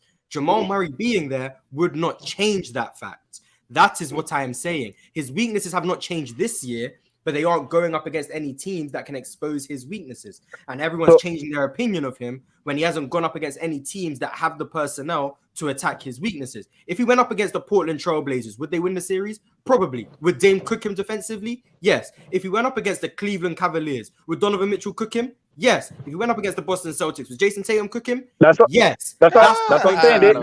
No, I agree. No, Mars. I'm saying they probably hold on. Mars, I'm saying they would cook. I'm saying they probably would cook him, but I'm saying they have a chance to win the series. Yeah, and I'm saying that wouldn't change my opinion. We That wouldn't handing change out my 50 opinion on pieces. Jokic. Everyone's changing their opinion on Jokic because he's winning. Oh, okay. I don't change. Yeah, that doesn't change my opinion on Jokic either. That's what I'm saying. Okay. I was going to get the people that saying like it means they're definitely going to lose if they had Murray and Porter. I don't agree with that. I think they would have definitely lost last year. I think that Golden State Warriors unit was just. Nah, we were just better than the Nuggets. I'll be honest. Even if they had those 2 weeks. Even with that offense. I mean, that's what I'm saying. We don't know, but there were more games. The additions of KCP and Bruce Brown elevated Denver's defensive ability tremendously. That's true. But to me, Murray's like a crazy playoff performer. Nikola Jokic just played this postseason as Gabe Vincent, probably. Saying that Denver would go into a zone against Golden State last year is probably the worst way to what? Why would you go zone against Golden State? That doesn't make sense. Let him cook. Let him cook, man. Let him cook. Wait, who said that? Who said some guy in the chat? Lord Omega Gandhi. The zone would not help against that Golden State team last year. I just don't agree with this whole. This guy just has to win. You know how far you have to extend that zone out to defend Steph Curry. No, he doesn't have to win. I'm just saying winning matters. Like he said, it doesn't mean anything. That's what he said. So that's what I'm saying. Yeah, when I'm ranking an individual player, niggas don't listen, bro. Doesn't change. Like, would I rank Patrick Ewing higher if he won the 1994 finals? Probably not. Would I rank him higher if he played well in that series? Probably. He didn't play well. That's why I hold it against him, not because he lost. Now, did they lose because he played poorly? Maybe. But if he played the exact same and they managed to win, and John Starks doesn't sell in that game 7, does Patrick Ewing just become better? No. Like, that's not how it works. So no, he doesn't become better. That's why I say winning. Did Patrick Ewing become better when he made it to the finals in '99? He wasn't even playing. I don't know. He didn't really play in that finals. But that's the point I'm making. Like, it's about how you play individually, not about whether or not your team wins or loses. Now, I understand that the better players have more of an impact on the outcome of a game. But KB, they said your voice annoying. Yeah, and that's why I'm saying it, because the best player have the most, like, a lot of impact on the game. So they should be able to. You can have the most. Yeah, they should be able to win. Like at least come close sometimes. Like. Let me ask you this. Let me ask you this though. What player in NBA history didn't win with with a good supporting cast? Didn't? What, like what player? What player won without a great supporting cast? Oh, without? I thought you said what player didn't win. Okay, what player won? I mean, Hakeem. Like you could say Hakeem. Hakeem had a very good supporting cast. He said great. I mean, in the time. That's true. He did say great. I did say great, but in the time, I'm talking about in the time in which you're playing with, right? In that time, the Houston Rockets, right? Mm-hmm. Which team had a better supporting cast? Than the Houston Rockets? Mm-hmm. Who they play in the playoffs? I gotta look. Utah. The Spurs. They played Utah. Spurs, Utah in the first round. When you say Utah has what about Utah? They played the Suns in that year, right? The Suns. Yes. I think they played the Suns. They played the Spurs in the conference finals, and then the Magic in the finals. Mm-hmm. No, but that's when they got Clyde Drexler, so his supporting cast got better. I was talking about '94.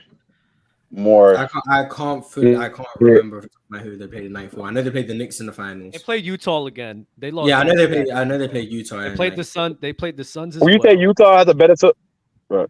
You say Utah has a better supporting cast. Just Stockton. Oh, no. Oh yeah. Man moving me. But I mean, the Suns. One of the biggest flaws with the Suns was always their defense. So that was something that Hakeem and the boys could always take advantage of. I think the better. Do you think Hakeem hit another level in 1994, or was he just as good as he was in 92, 91, etc.? Or did he just get much better? I think I don't know what it was, but it seemed like his playmaking and his passing got better. I don't know if that was coaching or what. I don't know what happened. It was indeed coaching. Oh, okay. So okay. Like, that would be that's like I think that's what makes it the most evident to me. Hakeem, I think, was just as good in 1991 as he was in 1994. But when you have John Chaney coaching you versus Rudy Tomjanovich, there's clearly an elevation. Making it so that the team actually plays to Hakeem's strengths and plays 4 out, 1 in, and makes it so that Hakeem gets more space to operate and has shooters around him, and that you actually use the 3-point line that's been shortened. That's not Hakeem getting better. That's him being put in a situation that is more conducive to his play style. David Robinson, I don't think, was ever in a situation more conducive to his play style, and he never won before Tim Duncan.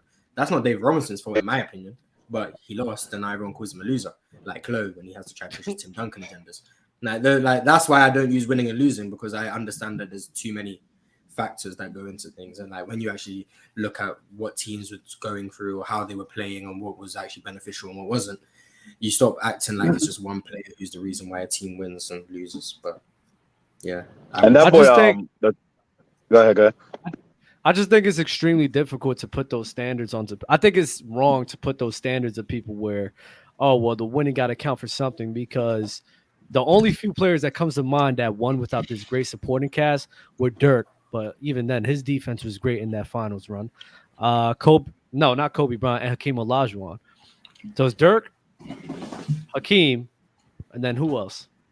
Some people would say Kawhi in 2019, but they'd be wrong. No, they would be wrong. I'm not even saying that. So in the whole entirety of the NBA history, there's only been 2 guys that really won without a great supporting cast. So why are we putting these standards on people? What do you think of the 03 Spurs?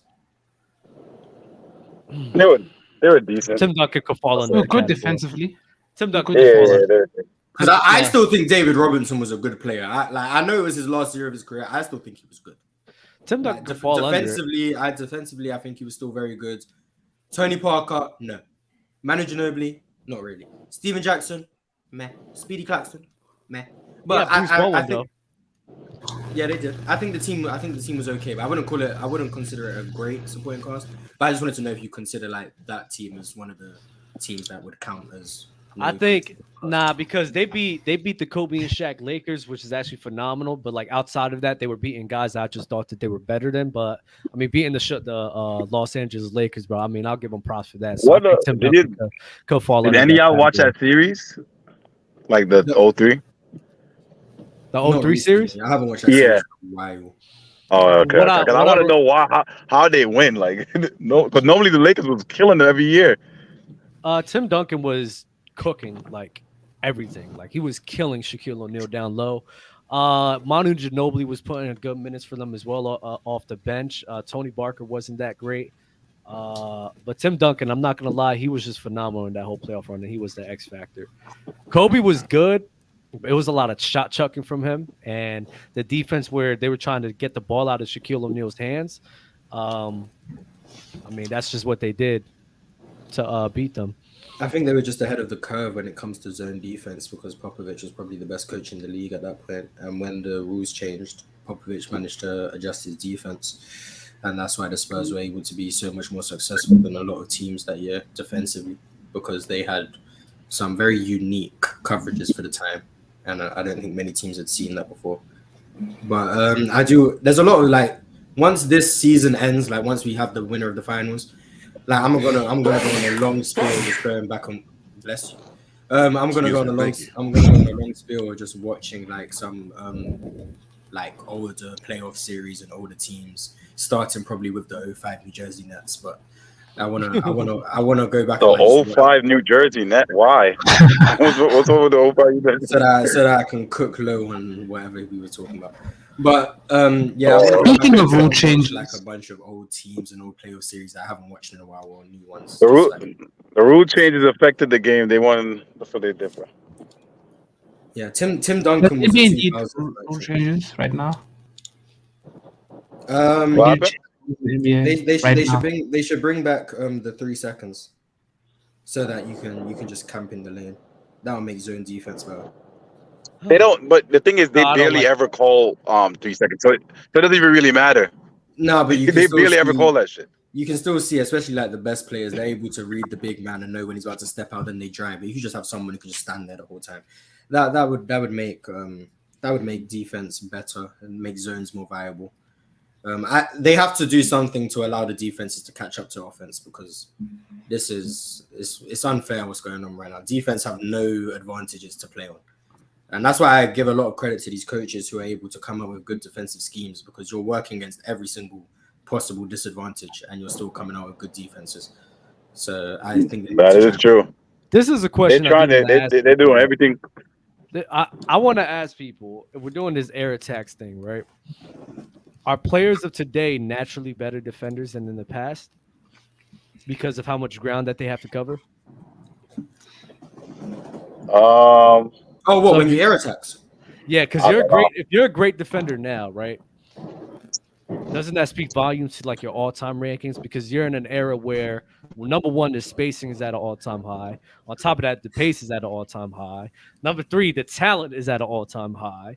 So it's like you're going up against guys where there's a lot more variety in terms of guards where they can take advantage of you, and you're still able to be a high-level guard, a high-level defender in today's day. Doesn't that speak volumes to when you rank them in the past generations, like 2000s and 90s and the 80s? A lot of times they have that does speak volumes because it's harder to guard little guys now because of all the advantage they got for the rules. So, Dub, you would rank Kawhi Leonard like higher all time because of what he's doing defensively in this. Wait, Dub, do you view it? Yeah, do you view it that way? And Draymond. And Draymond as well. Yeah.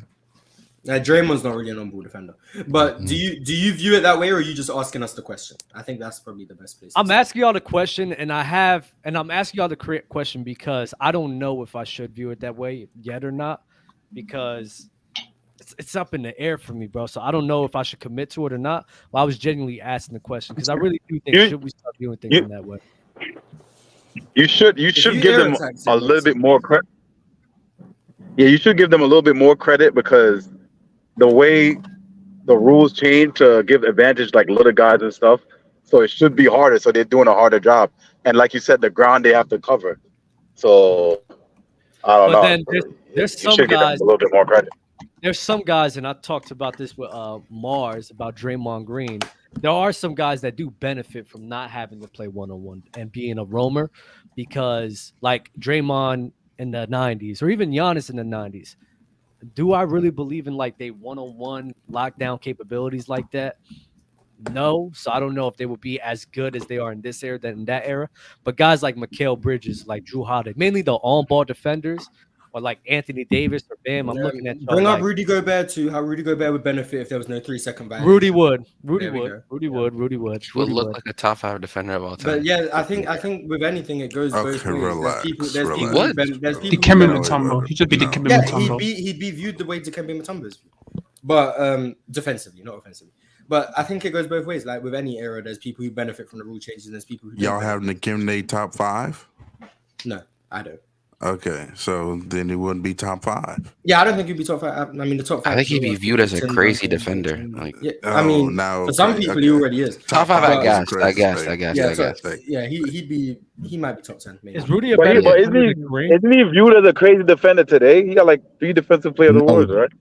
Yeah, but people don't value them. He's quite hated right now. He's a fraud. He's a fraud. Dub, who did you ask if he's a better defender?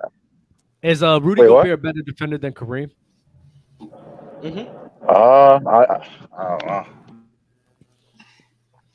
know. I want y'all to get nasty, bro. Yes, he is. Yes, he's why everyone being so quiet today? Jesus. Yeah, I've been talking way too much. No, it's your show, guys. I'm talking way too much about trolling, and it's annoying. I don't know. I'm letting people finish their thought. I didn't know that was a bad thing. I don't like this because this show I haven't trolled and I've been talking the most, and that's disgraceful. I'm not gonna lie. Okay, we want to get loud. Because nobody's saying nothing. We want to get loud. The past few weeks I've been chilling and I kind of like. I haven't watched enough Kareem, so I don't know what the answer. We have to acknowledge the fact that Mars lied yesterday on this show. What? How did Mars lie? He said when. Oh, is he the guy who I cooked on Bill Russell? Yeah, you lied. The Celtics were actually like consistently top 3 in points per game. Why are you using defensive ratings for the sixth place? Man use points per game because what's their offensive rating? Where was it ranked?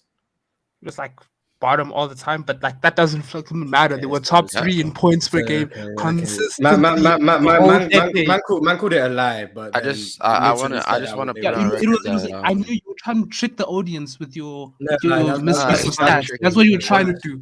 Points per game. points That's per just game. that's just hilarious. Like you using points per game as if that proved I was lying is just dumb. Like that's just dumb. Yeah. Like, I don't know what to say. But I guess you cooked me. Okay. Yeah. It doesn't hit. If Gerald said that, I'd say I was actually cooked. But you it doesn't work. I'm sorry. If Gerald says anything, he cooked. That just makes no sense. I'm sorry. That's just dumb. Boston play one of the highest paces in the league. Of course, they're going to score more points. They have more possessions than everyone in the most possession-based league. When you look at how much they were scoring per possession, they were one of the worst offenses in the league. That's how you measure a good offense. That's how it's always been done. And now you're trying to call me a liar for changing how it's measured. Listen. Okay. Well, how is offensive rating calculated? Tell me how offensive rating is calculated. Points per 100 possessions. Points per 100 possessions, right? Yep. Right. Okay. So, do you know how many possessions were on average in the 60s? Like 120, 130. Right. And Boston was one of the fastest teams, playing at like 135 around that. Yeah, probably. Yep. And what was the average league field goal percentage in the league at that point? Throughout the 60s? I don't have Basketball Reference open. You're gonna have to tell me. It was like 42. It was around 40. Yeah, 42%. Yep. So that means that every team in the league was chucking at that point because no one could hit shots. Everyone had to chuck. So chucking was the offensive rule back then. So if you wanted the fastest team chucking, no, they weren't. Because all you had to do was score more points. It didn't really matter if you. That's how basketball's always worked. You always have to score more points. Obviously. So it's not obviously, just the 60s, so yeah, you have to score more points. So if the best way of scoring more points is playing faster than everyone else, you have a good offense regardless of if per 100 possessions your offense is a little bit worse. That's not how you measure a good offense, like at all. Like I don't know what I meant to say when someone's just blatantly lying. That's not how a good offense has ever. That's not how a good offense has ever been measured. Like I don't know what I meant to say right now. Okay, wait. You're telling me that people knew about offensive rating back then in the 60s, or when was the stat actually created? No, I'm saying since people have had a platform to talk about the game, like we do, no one's ever used points per game to talk about how good a team is. No, that's a lie. That's a lie. Like I thought it was efficiency. I thought it was efficiency. That's why you judge. It was like J.R. Smith and Jordan Poole, and he started talking about how Denver was averaging this many points per game versus the Golden State Warriors, and guess what? Everyone said that was dumb because you use offensive rating.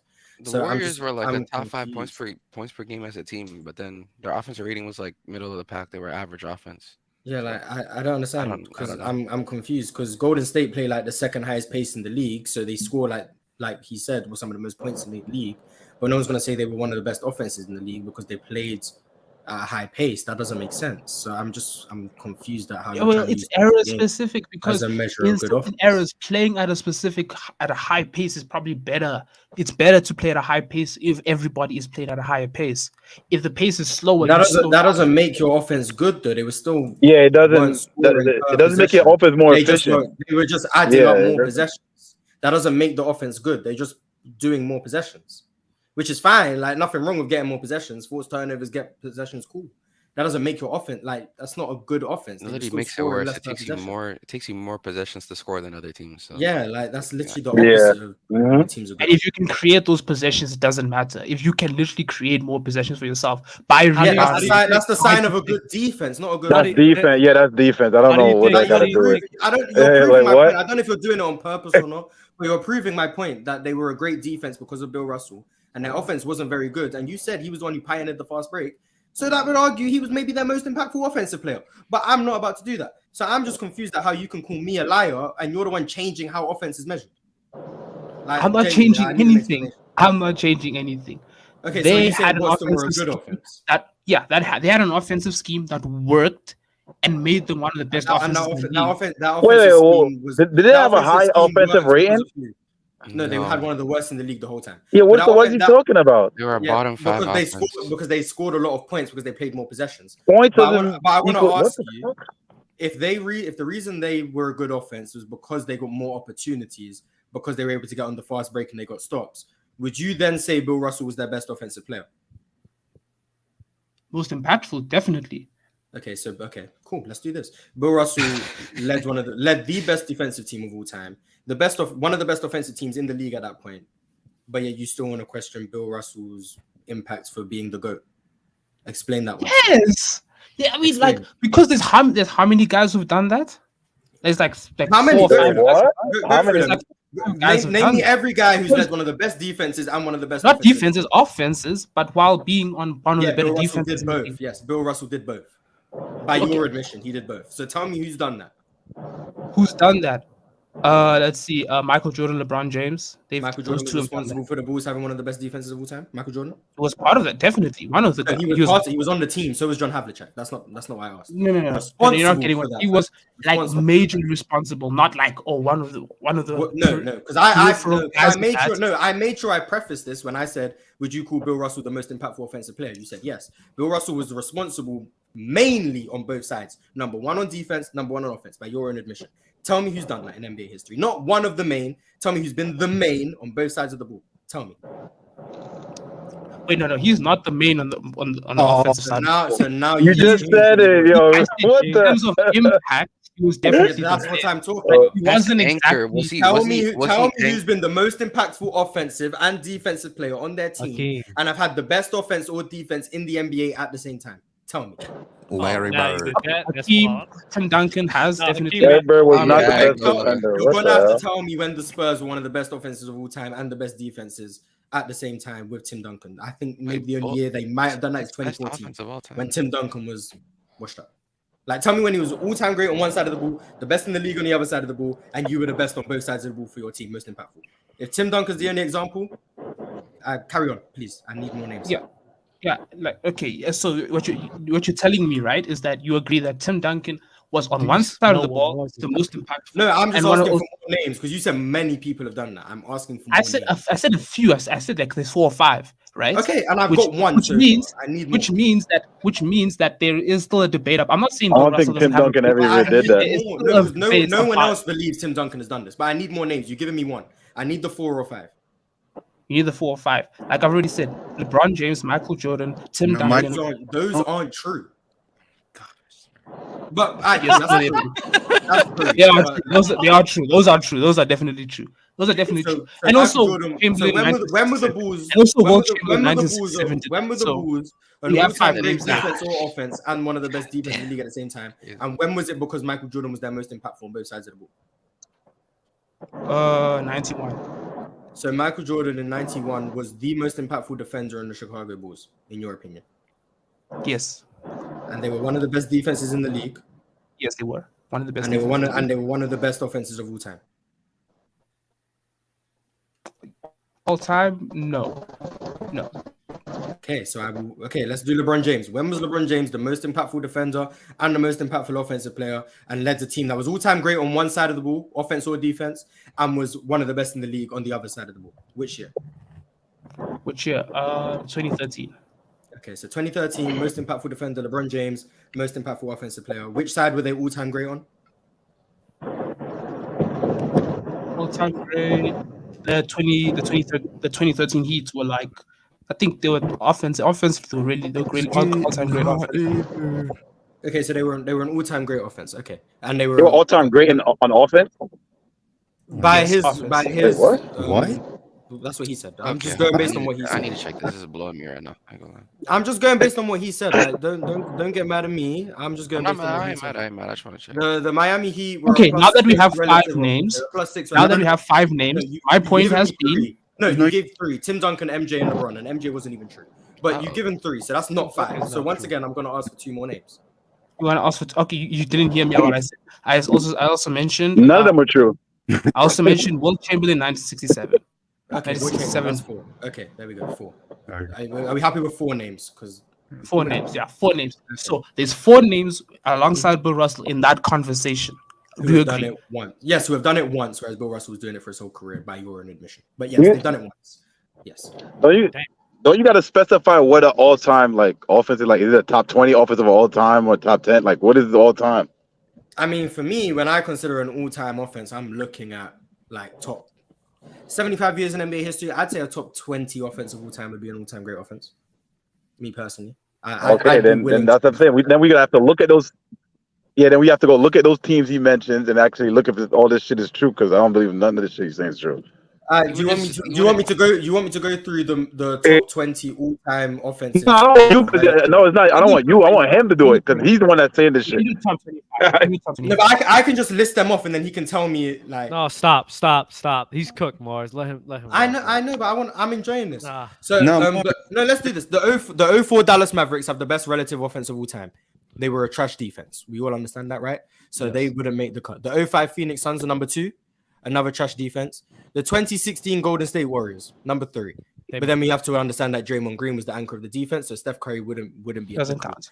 Then we got the 02 Dallas Mavericks. Once again, Steve Nash and Dirk Nowitzki are not going to cut it. 2010 Phoenix Suns. Once again, Steve Nash is not going to cut it. Here we go. We have the 1997 Chicago Bulls. Do you believe the 1997 Chicago Bulls, Michael Jordan was their most impactful defender? In 97? No, not. He was not their most impactful defender in 97. Okay, so they also do not make the cut. We now have the 1998 Utah Jazz. Are you trying to argue anyone for that team? No. 07 Phoenix Suns. The 07 Phoenix Suns, no one makes the cut. Okay, we got the 1996 Chicago Bulls. Is Michael Jordan the most impactful defender in the 96 Bulls? No, definitely not. Okay, so once again, they don't make the cut. The 04 Sacramento Kings. You trying to argue anyone for them? No. The 1982 Denver Nuggets. No? No. The 88 Celtics. You think Larry Bird was the most impactful defender on that team? No. Oh, okay, so once again, another team that doesn't make the cut. The 1992 Chicago Bulls. Does Michael Jordan finally make it now? Yes. Okay, one team. There we go. The 1987 Lakers. Are you going to argue that Magic Johnson was the most impactful defender? No. The 03 Dallas Mavericks. Once again, they don't apply. We now have the 1971 Bucks. We're going to give Kareem? Kareem might have a shot. He might have a shot. He might have a shot. If only that was an all-time great defense, but they weren't. Oh, man. It was close. The 1995 Orlando Magic. Are you arguing for Shaq? Shaq? No. Okay. We now have the 1997 Utah Jazz. No? No. The 2015 Clippers. Yeah, Chris Paul was a Chris Paul. We're gonna go with Chris Paul. No. Come on now. The 1998 Lakers. Oh man. No. The 2017 Warriors. Yo, real talk. This nigga's getting KD. No. KD was their most impactful. KD wasn't better than Draymond. No way. What are you doing, bro? Mars, what's the point? What's the point, Mars? No one has done what Bill Russell did by his own admission. No one has done it. I've gone through all these teams. No one's done it. No one. I went through every single team that was an all-time great offense. None of them did. I ain't gonna lie, bro. We can go through defenses. Maybe there was an all-time great defense that was a good offense. So let's do that. Let's no. Oh my God. Mars, you already buried him. Mars, you already buried him. Let him go. Let's do that. 25 names. This is overkill right here. We can do defense. Stop stopping him out, Mars. Let's do defense. Supposed to pull you off. We done 25 names. When somebody, I don't know how many offensive teams I went through. I think I went through a lot. I don't know how many. Nigga's dead kicking a dead horse right now. But let's okay. Now we got defense. The 04 San Antonio Spurs. Are you gonna say Tim Duncan? What, Tim Duncan? Yeah. Oh, but their offense. I've already said his name. Offense is not good though. Their offense was below average, man. In the league. Yes. In the league, they were below average. Yes, they were minus 0.7. At that point in time. Relative offense. Okay. Yes, they were minus 0.7. Okay. Oh wow! Look, the 1964 Boston Celtics, led by who? Bill Russell. They were a negative offense, but by your admission, because of their pace, they were a good offense. So I guess they count. The 08 Boston Celtics. Are you gonna? So is Kevin Garnett the answer? No. If it was 04 Kevin, maybe. Okay, so Kevin Garnett is not the answer. Okay, the New York Knicks in 93 and the New York Knicks in 93 and 94. Patrick Ewing? No. Okay. Was even a good offense at that point. Nope. And the 2020. Yo, I'm going through all the best defenses in history in order. The 2020 Milwaukee Bucks. Kungpo, maybe.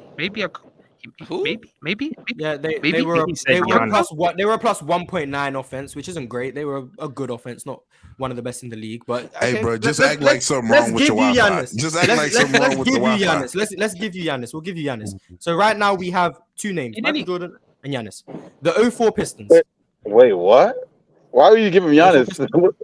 Because he needs to get to 5 names, and I'm trying to get him there. You're trying to help him. Okay. No, the 04 Pistons aren't going to make it. The 2016 Spurs. We're going to argue Tim Duncan at that point? Oh, wait. Kawhi Leonard. Was it Kawhi Leonard? No. Oh, man. The 2014 Pacers? Paul George? Actually would have been applicable. The 2014 Paul George? No, you would not. We got the 05 Spurs, which was they were a slightly above average offense at this point. So you want to get Tim Duncan now? Tim Duncan, yes. Okay, there we go. We're at 3. Give it to me, bro. There we go. We're at 3. We're at the 1999 Spurs. So do you get Tim Duncan again? Offense? Where is the offense? They were slightly above average. The offense. Tell me about the plus offense. 1 point. They were plus 1.8, so slightly above average. So we already have Tim Duncan. So okay. So that's another. Here's another Bill Russell team. Damn, another Bill Russell team. The Chicago Bulls in 2011. So you've got 2 Bill Russell and 2 and. So hold on. So far, based on what you've named 2 Bill Russell teams and 2 Tim Duncan teams. Yeah, I've given you 2 Tim Duncan. So you're basically telling me that Bill Russell is not the undisputed GOAT, which was my point.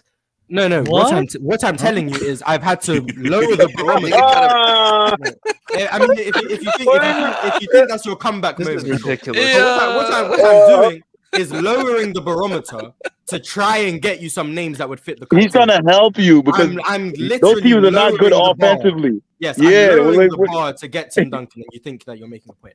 Well, and Giannis. The 2011 Chicago Bulls led by Derrick Rose, so that's not going to count.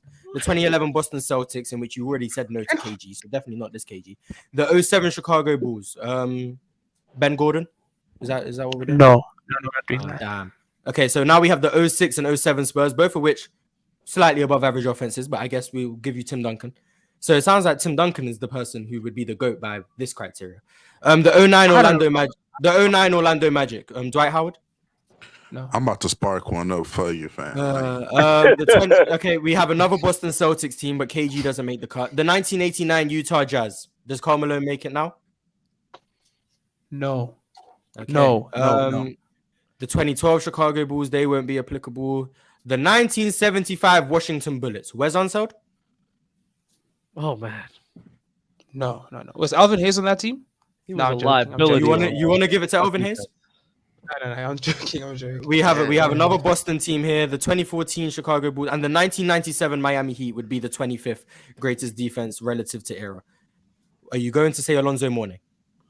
No.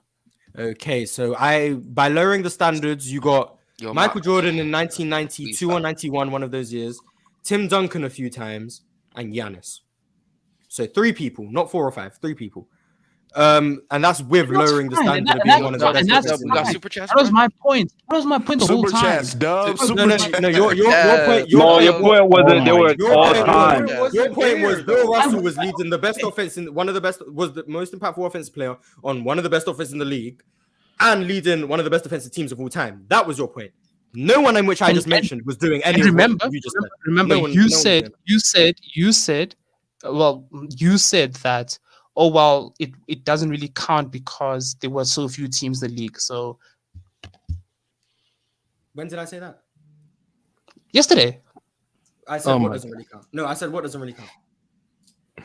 What the fact that they didn't really have that much competition. Well, there were so few teams, so everyone was a Hall of Famer.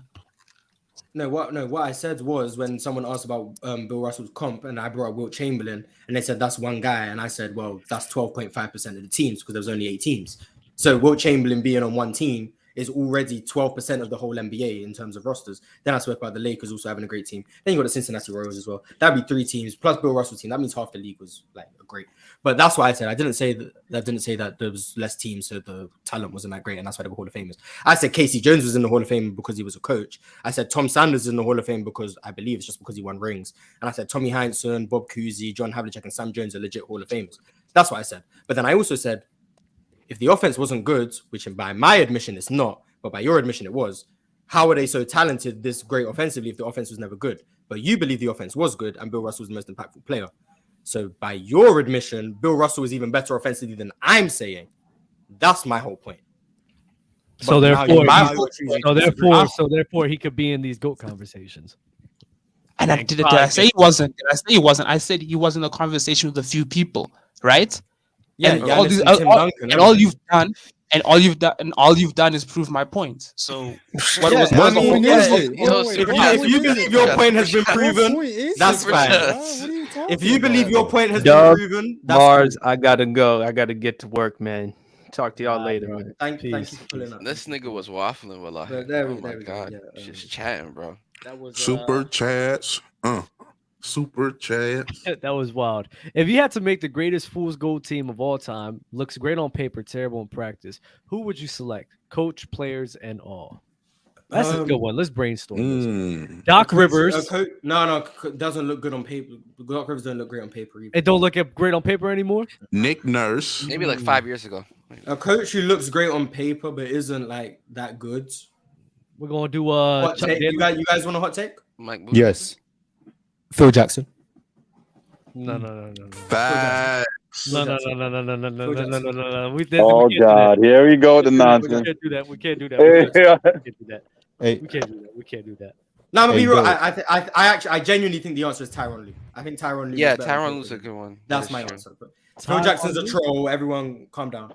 But Tyronn Lue, besides 16, has not done much, bro. I'll be so real. Like I said, Tyronn Lue is a small ball merchant.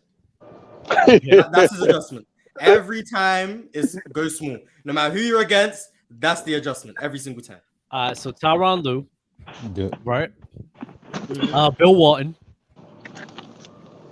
What? Fool's Gold.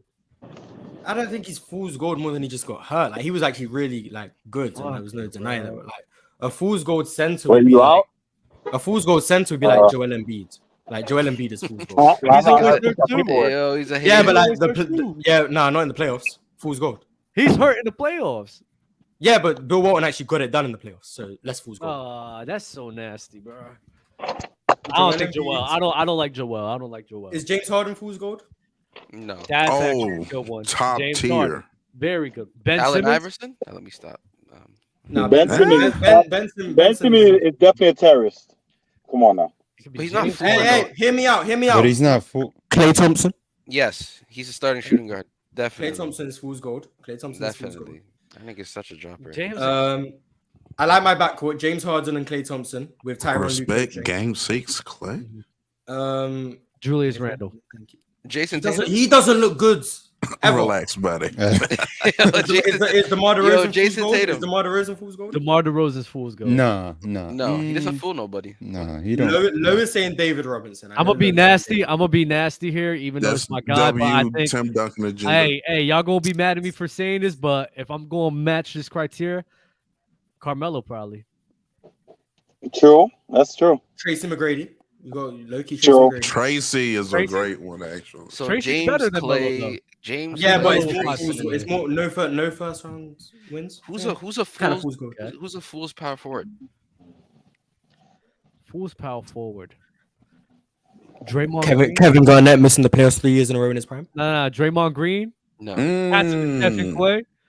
All day, every day. We can run David Robinson at the 4.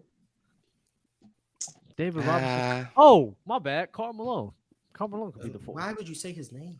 Oh my god. Now, if y'all want to be real nasty, I'll put Dirk up there. I'm not gonna lie. What do y'all rank on? Because of the one That one championship. run, the one ring. Made you forget about 06, 07, and all about it. Wait, we all agree the center's Wilt Chamberlain, right? Wilt could be the center. Yeah. Yes. Like he's the definition of Fool's Gold. Wilt Chamberlain is Fool's Gold. Like he headlines the team. Okay, so I'm fine with putting Robertson as the forward then. Yeah, Wilt Chamberlain, David Robinson, T-Mac, James Harden, Klay Thompson. I don't want And David Ty Lue. up there. I don't want David up there. I don't want David. I don't think David Robinson deserves it either. I can't think of another 4 right now. Put Dirk, bro. Let's put Dirk. I want to put Dirk. Chris Webber. I love Chris. Yeah, Chris Webber is definitely Fool's Gold. Why? Yeah, Why was the Fool's Gold? I don't know. Because like, who did he go? I just started thinking about Michigan. I'm not gonna lie. College Fool's Gold. Yeah, that's low key. key. Giannis, but I'm gonna wait on it. Yeah, Giannis is a shout. Giannis against comp defenses. I mean, it is true. Like doesn't do Giannis, get other than 2021, there's always like somebody shutting this nigga down. He said, "Oh my god." Yeah, the chat is saying KG, and I'm here saying I'm not mad at KG. Kevin Love's been in the finals every time he's in the playoffs. I can't. Shut up. He cooked. He's not a fool. He knows the game. You can't make the finals every time you're in the playoffs and be fool's gold. Mars, stop. He knows the game of ball, bro. Stop, bro. Kevin Love. Paul George. As a 4. Wait, hear me out. Kevin Durant. Low key. Kevin Durant. I was thinking Y'all about are that, Mars. Y'all are nasty. Kevin Durant. Y'all are nasty. Kevin Durant. I hate y'all. Kevin Durant without 17 and 18 is pretty much AI. Kevin Durant without Golden State. I hate Kevin y'all. Durant without Golden State. I hate y'all. Hey. What's LeBron without Miami? A winner. 3-1 comeback. A bubble ring. Get out of here, bro. A bubble ring. Without if y'all want to put KD, 6 finals if y'all want to put KD according to the criteria, go ahead. It's not bad. There we go. That's the team. James Harden, Klay Thompson, T-Mac, KD, Wilt Chamberlain. That's the team. What's crazy? On paper, crazy team. That team is crazy. I'm not gonna lie. That team will be crazy. Dirk is a 6-man. Put that team in 2K. You're gonna. No, we need a small 6-man because Tyronn Lue's a small ball merchant. He needs someone small so he can bring them off the bench and make his adjustments. So we need Williams. Oh, Damian Lillard. Dame. Chris Paul. I'm not gonna lie. No, Chris Paul. No. Please fall. Can we sub out John James Stockton? for Dame? John Stockton? What? John Can we Stockton? sub out John James for Dame? Stockton. That's a good one. There we go. No, yeah, John Stockton. We can sub out. I'm a sub out James for Dame, bro. Dame is fool's gold. Russ. But not Russ. Westbrook. How are we having a list with no Russ? Solid rebounder. Russ isn't fool's gold. Hey, real talk, you cooking now. You cooking something. You ask people the most clutch player in the NBA, they're still saying Dame, despite the fact he hasn't shown anything. Oh, Demetrius Morant? Oh, Russ? okay. I don't think he's really fooled anyone yet, though. Yeah, it's not fool's gold. I think Dame is a valid shout. D Rose? Yeah. He full of his damn self if anybody right now. He got hurt. Real talk is crazy. The only person John Moran fooling right now is his damn self. Mr. and Navion Plummer. Shout out to y'all, brother. Yeah, shout out to all great members, man. Hey, Mars, I wanted to ask you, who do you have as the top 5 guards, top 5 guards all time defensively? Oh, I got you. Jason Kidd. Okay. Gary Payton. Wait, do you want it in order? Yeah. No, I got you. You say guards, you mean 1s and 2s, right? Yeah. Jason Kidd. You say my list. Yeah. Jason Kidd wouldn't be number 1. From the 2 position? Who will be better defending him from the 2 position? Sidney Moncrief. Sidney Moncrief will be better than him? He might be. I don't know. I've never really thought about this in order. I don't know if I can give you an order. Sidney Moncrief, Jason Kidd, Gary Payton. I'm surprised you've actually. MJ is probably top 5. I'm not doing anything before the 3-point line. Walt Frazier, I'm sorry, you're not gonna make it. Kobe. I'm thinking between Kobe, Tony Allen, Alvin Robertson. Oh yeah, Tony Allen is a real good. What's Bruce Bowen? 2 or 3? He's a 3. He's a 3 for me. Drew Holiday. Drew Holiday's I'm considering. I think Tony Allen was better than Drew Holiday. Dennis Johnson I'm considering. Michael Cooper I'm considering. And then you've got like some outside long shot shots who won't be top 5, but like with good defenders, Mookie Blaylock, Eddie Jones. That 5th spot, I'll probably go Michael Cooper at 5. Probably. Damn near all of mine would be post 90s. I ain't gonna lie. Yeah, so what I say, Sidney Moncrief, MJ, Jason Kidd, Gary Payton. You idiot. He's a 3. He's lined up as a 3 his whole career. He guarded Kobe. I know that. He does guard 2s. It's fine, but he is a 3. Joe Dumars kind of lives off his series against MJ, respectfully. Like, he's a good defender, but I don't think he's top 5. I don't think he's top 5 either. Great defender, though. Rip Hamilton. I just think it was better offensive players. Rip Hamilton, no. Rip Hamilton, no. Got you. Can Dame win as a number 1 at this point of his career? Put him on Miami, and I think they win. Different team. On a different team. Miami, they might win.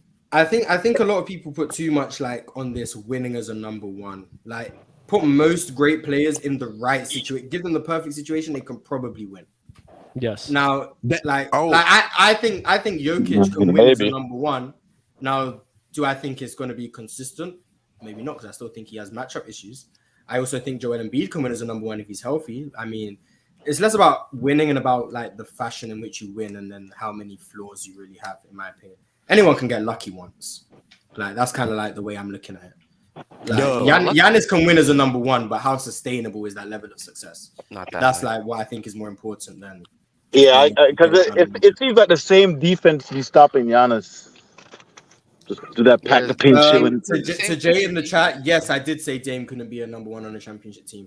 But now that I watch this Miami Heat team, I believe my Damian Lillard on this team probably wins the title this year. That's why I've changed my tune on the value of like a number one, especially in this modern era. Thank you, Mars. I actually appreciate that. I appreciate that. That's objectivity right there. What you got, Real Talk? If Dame came to the Heat, who's the best player on the team? Would you still say Jimmy Butler is the best player on the team? I think it'll be like 1A, 1B. It's 1 and 2. 1A, 1B. Who's the 1-2, Mars? It's one Dame, 2 Jimmy Butler. I do think Jimmy Butler would take a backseat to Dame, though. No, Dame is better than him, though. No, I'm just saying as a player. Is Dame better than Jason Tatum, too? Yes. What do you mean? Dame's better than Jason Tatum. Oh, I'm that before the guy in the top right for you right there. That's why. Wait, Real Talk. You think Jason Tatum's better than Dame? He thinks Jason Tatum is top 7. Yes. That means Dame is top 6. No. Jason Tatum is better than Dame. Don't you think the defense? You know what? Don't you think the defense give Tatum the edge? I'm willing to actually. No. Dame's playoff translation is That's crazy. Clear cause for concern. So you know what? Maybe it's a 1A, 1B situation. But listen. Oh, you talking about for Jimmy and Dame? Yeah, maybe because Dame's playoff translation. Now, do I think he translated Miami? Yes, but I also haven't seen it. He's not a great rim finisher. Settles with quite a few tough jump shots. Very ball dominant. There's cause for concern, and he's one of the worst defensive point guards I've ever seen in my life. So there's some cause for concern. So Tatum's better. Tatum's better. I'm willing to say same tier. Fighting for scraps, I can't give you a definitive answer. No, I've just changed my mind. The truth, KB. Thank you, you just got fighting for truth. You just got. I think Tatum's better than Dame too. Don't worry. Yeah, I'm willing to say same tier. They're all in that 9 to 12 range. 9 to 12 range. All right. Hey, fellas, I'm gonna rotate the guests, but appreciate you guys for being up here. All right, y'all be easy. Cheers, brother. Damn, that nigga got fried, man. Yo, Ty, are you just gonna chill up here all day? You gonna say something? He's just here for the vibes, like me on the panel, just chilling. Max, he just that boy Mars did him like they did Denzel, boy, at the end of training day. Why y'all let that happen? Why y'all let that happen? For real. I ain't let nothing happen. Mars No. I got accused of being a liar. He wanted it more. He wanted it more. I don't appreciate being called a liar. It's not something I appreciate. Yo, Mars was not jacking that. He went full basketball reference. It was over. He wanted it more. Appreciate being called a liar. Zion got that middle school riz. Yes, he does. Jesus, facts. Hold on. I have a big room. Yo, don't read that, dog. Don't read that, dog. Don't read that, bro. Pause that. That last sentence is crazy. During Pride Month, you won't read it, though. Nah, you gotta, don't let that fly. I'm gonna get canceled. Open gym. Respect all super chats. That's wild. And that's cap, Max. You wilding. You gotta watch this series. You already know Denver in 5 going off next game. Also, Zion unfazed, spit on him, and he just what? Yo. What? Wait, I love you, Angie. I love you. Angie, I love you. Yo, Angie, you bugging, bro. Angie's wilding, bro. That's the people I like, man. I love it. I love that energy. I like that. It's nice. I love you, man. Great one, Ange. This is like an argument in British Parliament. That's hilarious. That's what it is. Yeah, I see those clips sometimes. The Parliament over here is very weird. I'm not gonna lie, bro. I'm not gonna lie, Mars. You know what? I'm really I can't wait to start doing shows like that. Well, I'm just talking about like relationships and stuff, bro. You trying to get you did Dub is trying to get I saw you do one stream on your I saw you do one stream on your channel like that, and then it just never happened again. I'm gonna do it again. I'm gonna do it more in the summertime. I've just been doing a lot of basketball stuff, so and just haven't been bringing up any ideas of topics. Oh, yet. bad. You want to join up, real talk? I'm thinking about doing a Zion. I'm thinking about doing a Zion. That's Nah, fire. you No, niggas no. bugging. Yo, Zion. you need to get the ism, no cap. You need to get because these little they don't know what's going on. They be These so OnlyFans merchants bruh. is gross, bro. And I feel bad for men because it's like I don't want y'all to just be out here getting played. Like You trying to save lives? You trying to save? I'm trying to save everybody. Bro. Yeah, if you get played, it's on you, man. Men and women, low key. And you know what? No, that's another thing that people need to start accepting: accountability. And I said down the last time I did that, like, bro, if you mess up and you did something wrong, and like you put the faith in the wrong person, you gotta take that all on the chin, bro. I mean, you can be mad about it, sure, but don't be like, oh man, this is why girls are like this. You know, every girl. Self-awareness. Just be real. You just dealt with the wrong person. It's cool, bro. It is Self-awareness, man. I don't like that. That's the victimization shit I be talking about that people be doing. It's ridiculous. Mars light. We're gonna slide there on that word, I guess. Settle. Victimation. Let him cook, bro. Victimation. I'm trying to create new words, bro. I want to create. Let him cook. Let him cook. Mars lighting him up, like how they did Denzel at the training day. This is crazy. I think Kwabe just said that. Oh, that is him. Yeah, to throw that up there. Mars cooked this man so bad he forgot. Yeah, he did. No. You know what's kidding? Yo, that nigga said, "What you're really doing is just proving my point." What? No way, son. He said, bro. "Oh, by you naming these names, you just really proving my point." When Mars literally lowered the standard for him. Facts. Mars said all-time great offense and defense by his standard. Yo, that's the defensive mechanism when you don't know He was ball. listing off niggas who were leading. If he didn't say Mars, if he didn't say Mars was lying, Mars might have trolled, bro. And then he was listing off. If he didn't say Mars was lying, he might have. And then all of a sudden, someone comes and says, "I'm a liar." You're a liar. Yo, you saw Mars face. Bro, his immediately, bro. His criteria for a good offense was so weird too. But wasn't his criteria for the criteria for a good offense was the top 3 points per game? Wow. Yeah. Lost me. And then wanted to go vouch for Tim Duncan, who's playing the slowest pace Spurs team. Lost me, bro. Lost me. So you agree with in me? the afterlife, So you agree with me? So you agree with the me was hilarious, son. You can't make that up, dog. You can't make that in the end, bro. He was done. Zion's gold isn't foolish. It's wow. Angie is wildin', bro. Yo. Today Friday, right? Yeah, sounds about right. Sounds about right. Sounds about right. Respect all super chats. Shaking my head. Facts. Why'd you not read the super chat, dog? Oh, dog. Which one I didn't read? The one that you said one about LeBron. You weren't about to read. Oh, yeah, read it's it. been a wild episode for me, but I'm gonna read It's been a wild week for you, dog. I'm not gonna hold you. You've been fighting demons. I'm not gonna hold you. I got demons, bro. You think you getting suspended, bro? I'm crazy, bro. Like I tell people, like I'm a chill dude, and I know I have fun up here and everything, but I'm crazy, bro. Like yeah, we know that. We know that. It's not normal, bro. I'm not a normal person, bro. This shit is crazy. Drip Bayless, Booker, AD, Giannis, Tatum, KD, Braun, Spider, Dame, Fox, Luka, Kyrie. That's crazy. I don't know about Fox and SGA. Yeah, you can. Yeah. Adding Fox and SGA because SGA hasn't even been in the playoffs one. And Fox with a healed hand is definitely doing that. But this dude is.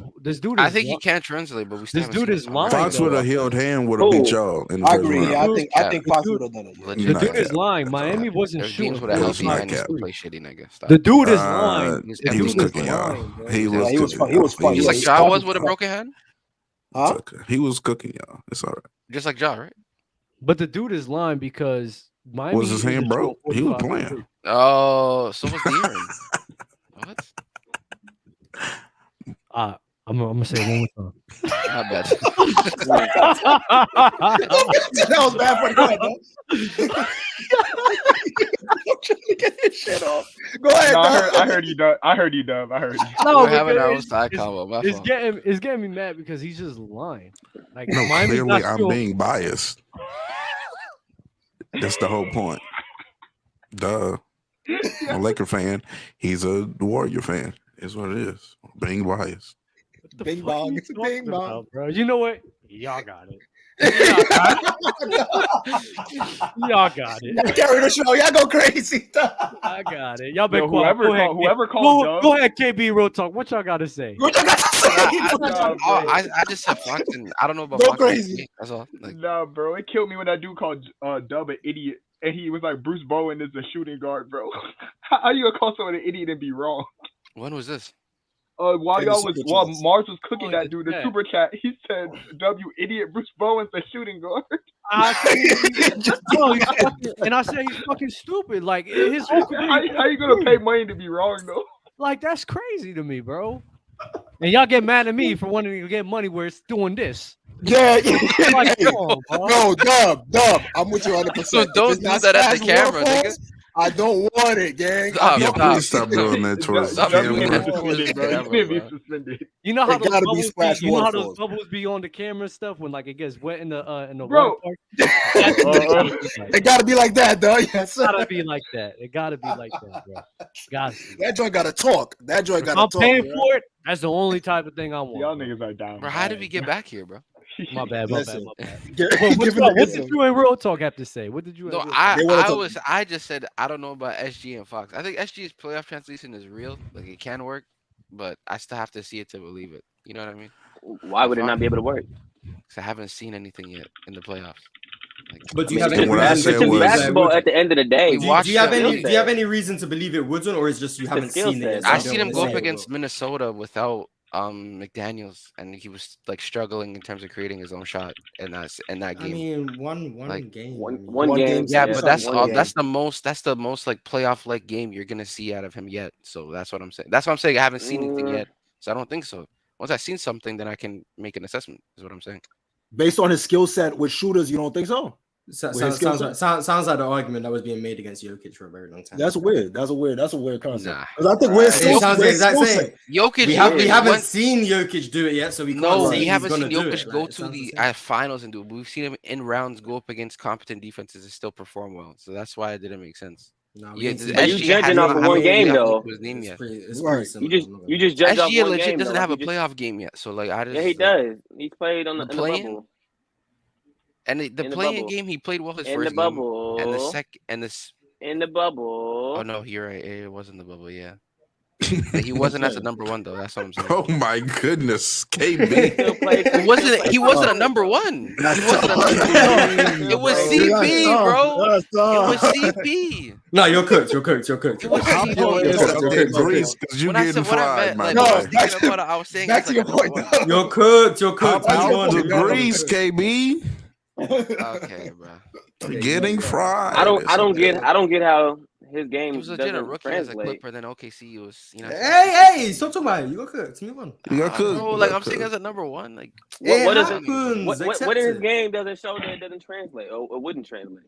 I I just don't bring get why up it a wouldn't. game against Minnesota where he played One not game that well. though. You brought up a one game, but you didn't want to bring up the bubbles. And Josh all that Giddey played little well in that playoff. game, right? Or am I misremembering? Josh Giddey? No, he I played- don't think he he played played well against Minnesota. He played well against New Orleans, and Okay, he yeah, didn't I play. knew there was a game in which he played. How did Shea play against New Orleans? He played well. He had They played he had a well, much too. better second half. So Like, he was Shea's creating 50-50. A better defense too. 50-50. Yeah, but all I'm saying is, can we just?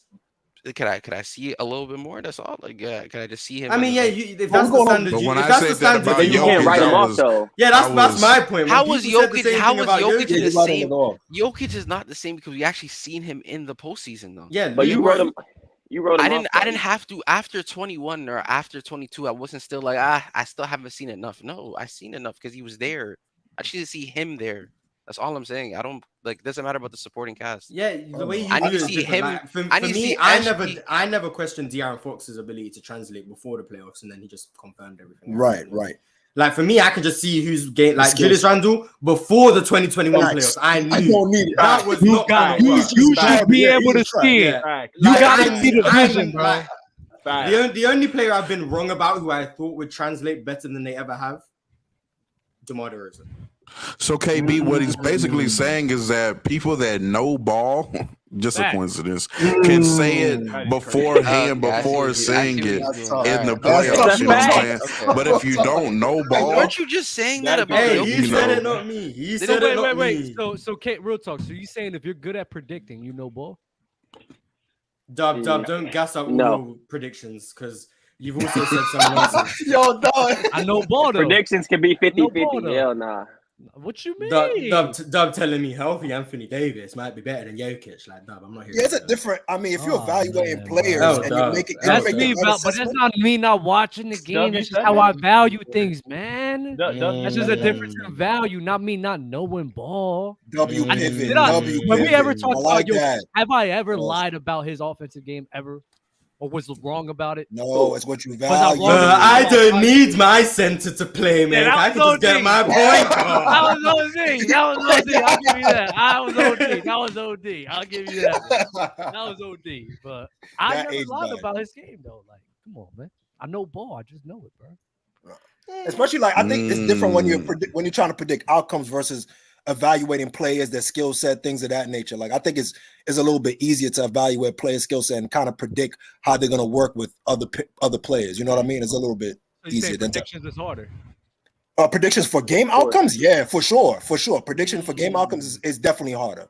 So then versus like Mars versus play. Oh damn! Because I do I predict. I do the very thing that's harder to do better than Mars. I would say last year my predictions were good. This year they've been better. Yeah, this year, woo. Last year I was getting like everyone's predictions besides the finals. Everyone's predictions. All my predictions. Yo, low key, everybody's players were low key. Not me. I think everybody's. No, stop. You did not pick Miami. You had Miami losing in round one. Yeah. I'm not jacking that, Dub. I'm shooting 60%. I know I am. The whole year, Dub was on Boston. Dub was hedging bets. I'm not jacking that. Dub was hedging both sides. The whole year you were talking about Boston and you wanted to act like you're shooting. You was hedging both sides with the Boston and Miami thing. With the Boston, yeah. Not the whole anyone. You was on your ticket shit. You was on your ticket shit. Hedging your bets, Dub. Let me tell you why.